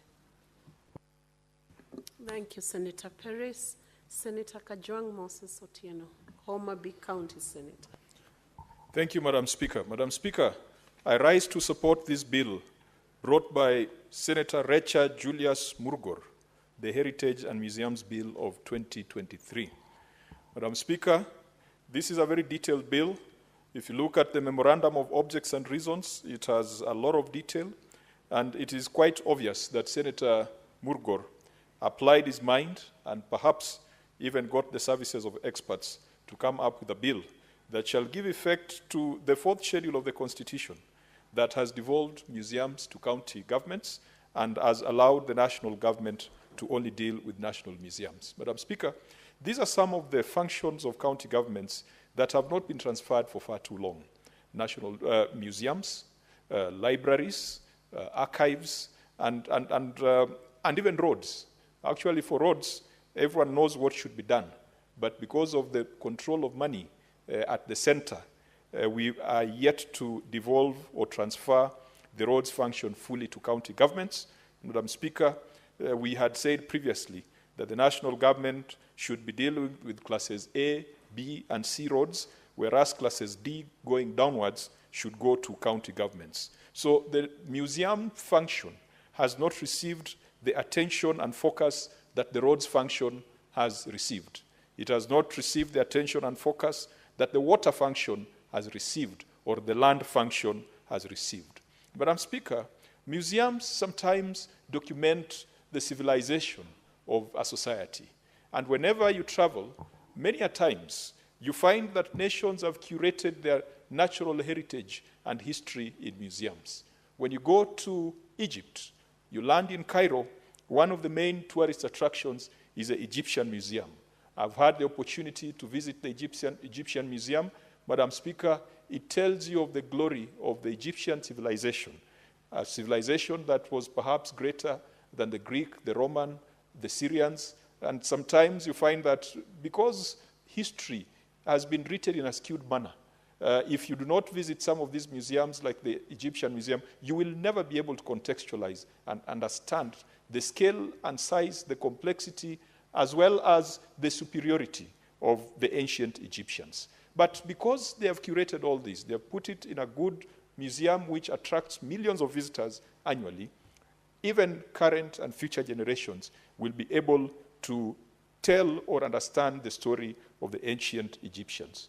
When you go to Washington, D.C., along the National Mall, they probably have several museums, and one of them that stands out is a Smithsonian Museum. Madam Speaker, you go to London, you've got the London Museum. You go to the Vatican, you've got the Vatican Museum. You go to France, in Paris, the Louvre.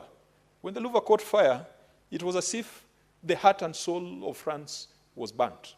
And Madam Speaker, when it was restored, President Macron invited other heads of states to witness the reopening of the Louvre.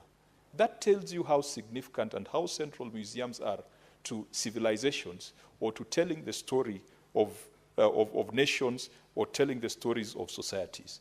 Here in Kenya, Madam Speaker, we have the Nairobi Museum and 22 other regional museums.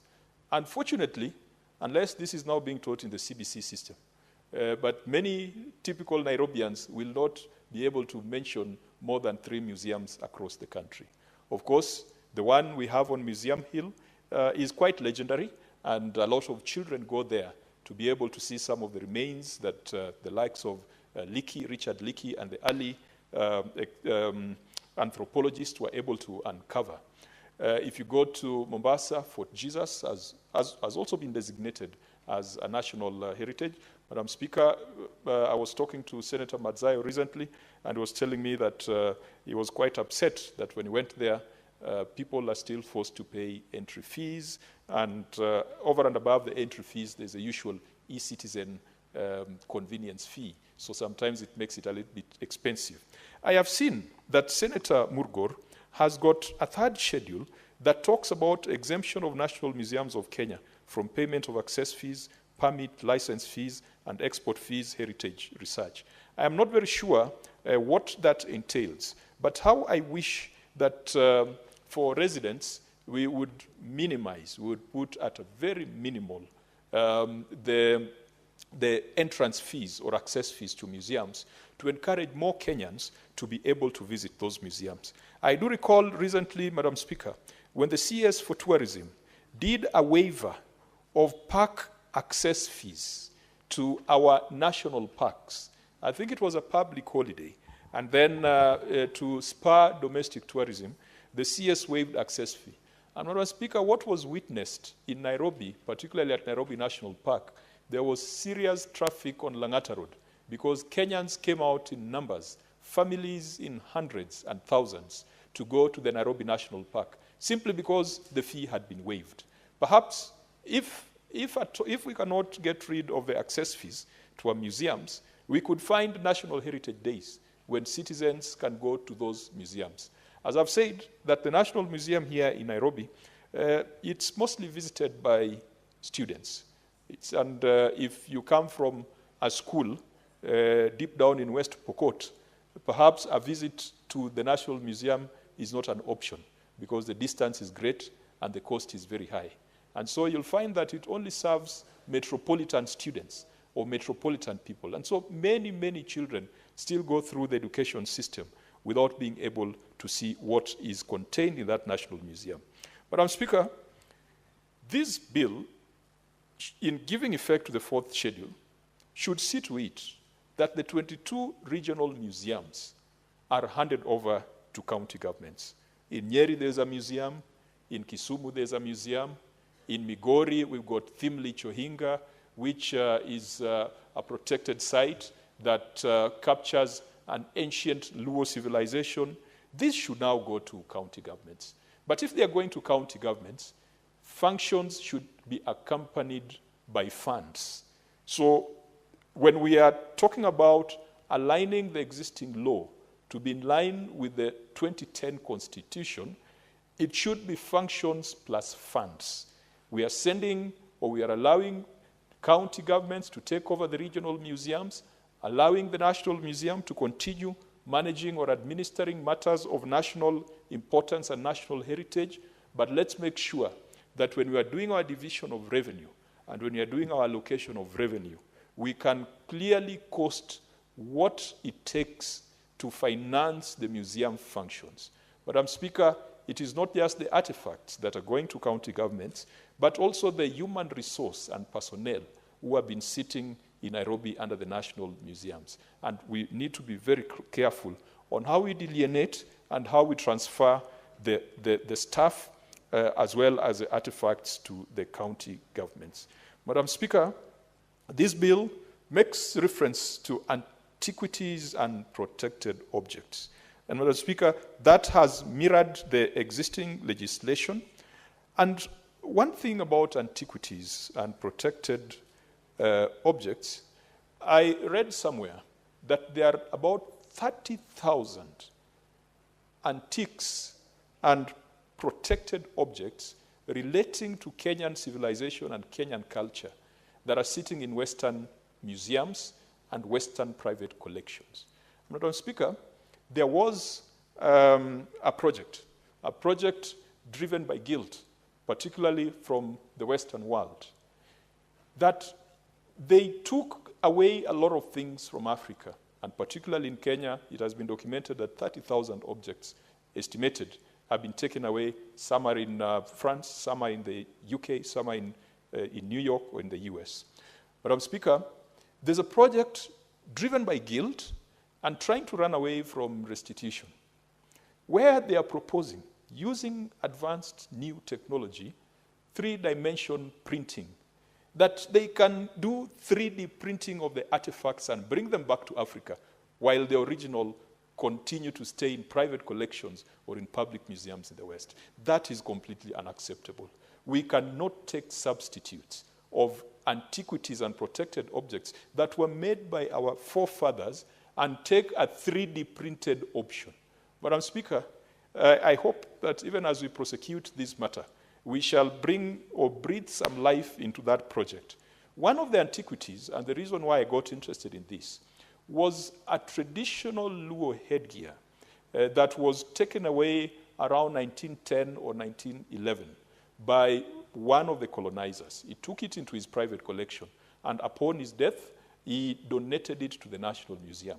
It is sitting there. Everyone knows who brought it there, and everyone knows where that person found it. Now, they're offering my community an alternative of a 3D printed headgear. That is completely unacceptable. And I hope that by strengthening the functions of the National Museum of Kenya and ensuring that we've got proper regulations around it, they'll have the strength, they will have the legal basis to be able to fight those ridiculous arrangements that are driven by guilt and that are trying to run away from the real story. It is not just Kenya that has suffered. Nigeria has lost what they call the Benin bronzes, serious, valuable cultural, historical artifacts. In fact, Madam Speaker, many of these collections are sitting in British museums. Many of them are sitting in New York. Some of them are at the Smithsonian. You go to Washington, you go to the Smithsonian, and you're finding an elaborate collection of Benin bronzes having come from Nigeria, being displayed in Washington. These things need to be brought back to Africa. We need to bring them back to our museums, but we can only make a strong case when we have a proper legal framework, when we have museums that work, when we have museums that are not dogged with the ridiculous corruption scandals that we have heard from our national museums. Madam Speaker, it was a moment of extreme embarrassment when this nation was subjected to certain scandals that are currently in the courts of law and issues to do with payroll fraud, where a museum is supposed to undertake certain core business, which is looking for artifacts, anthropological conversations, tracing antiquities. And then the managers who have been entrusted to do that, instead of focusing on that core business, they get into fiddling with payrolls and, go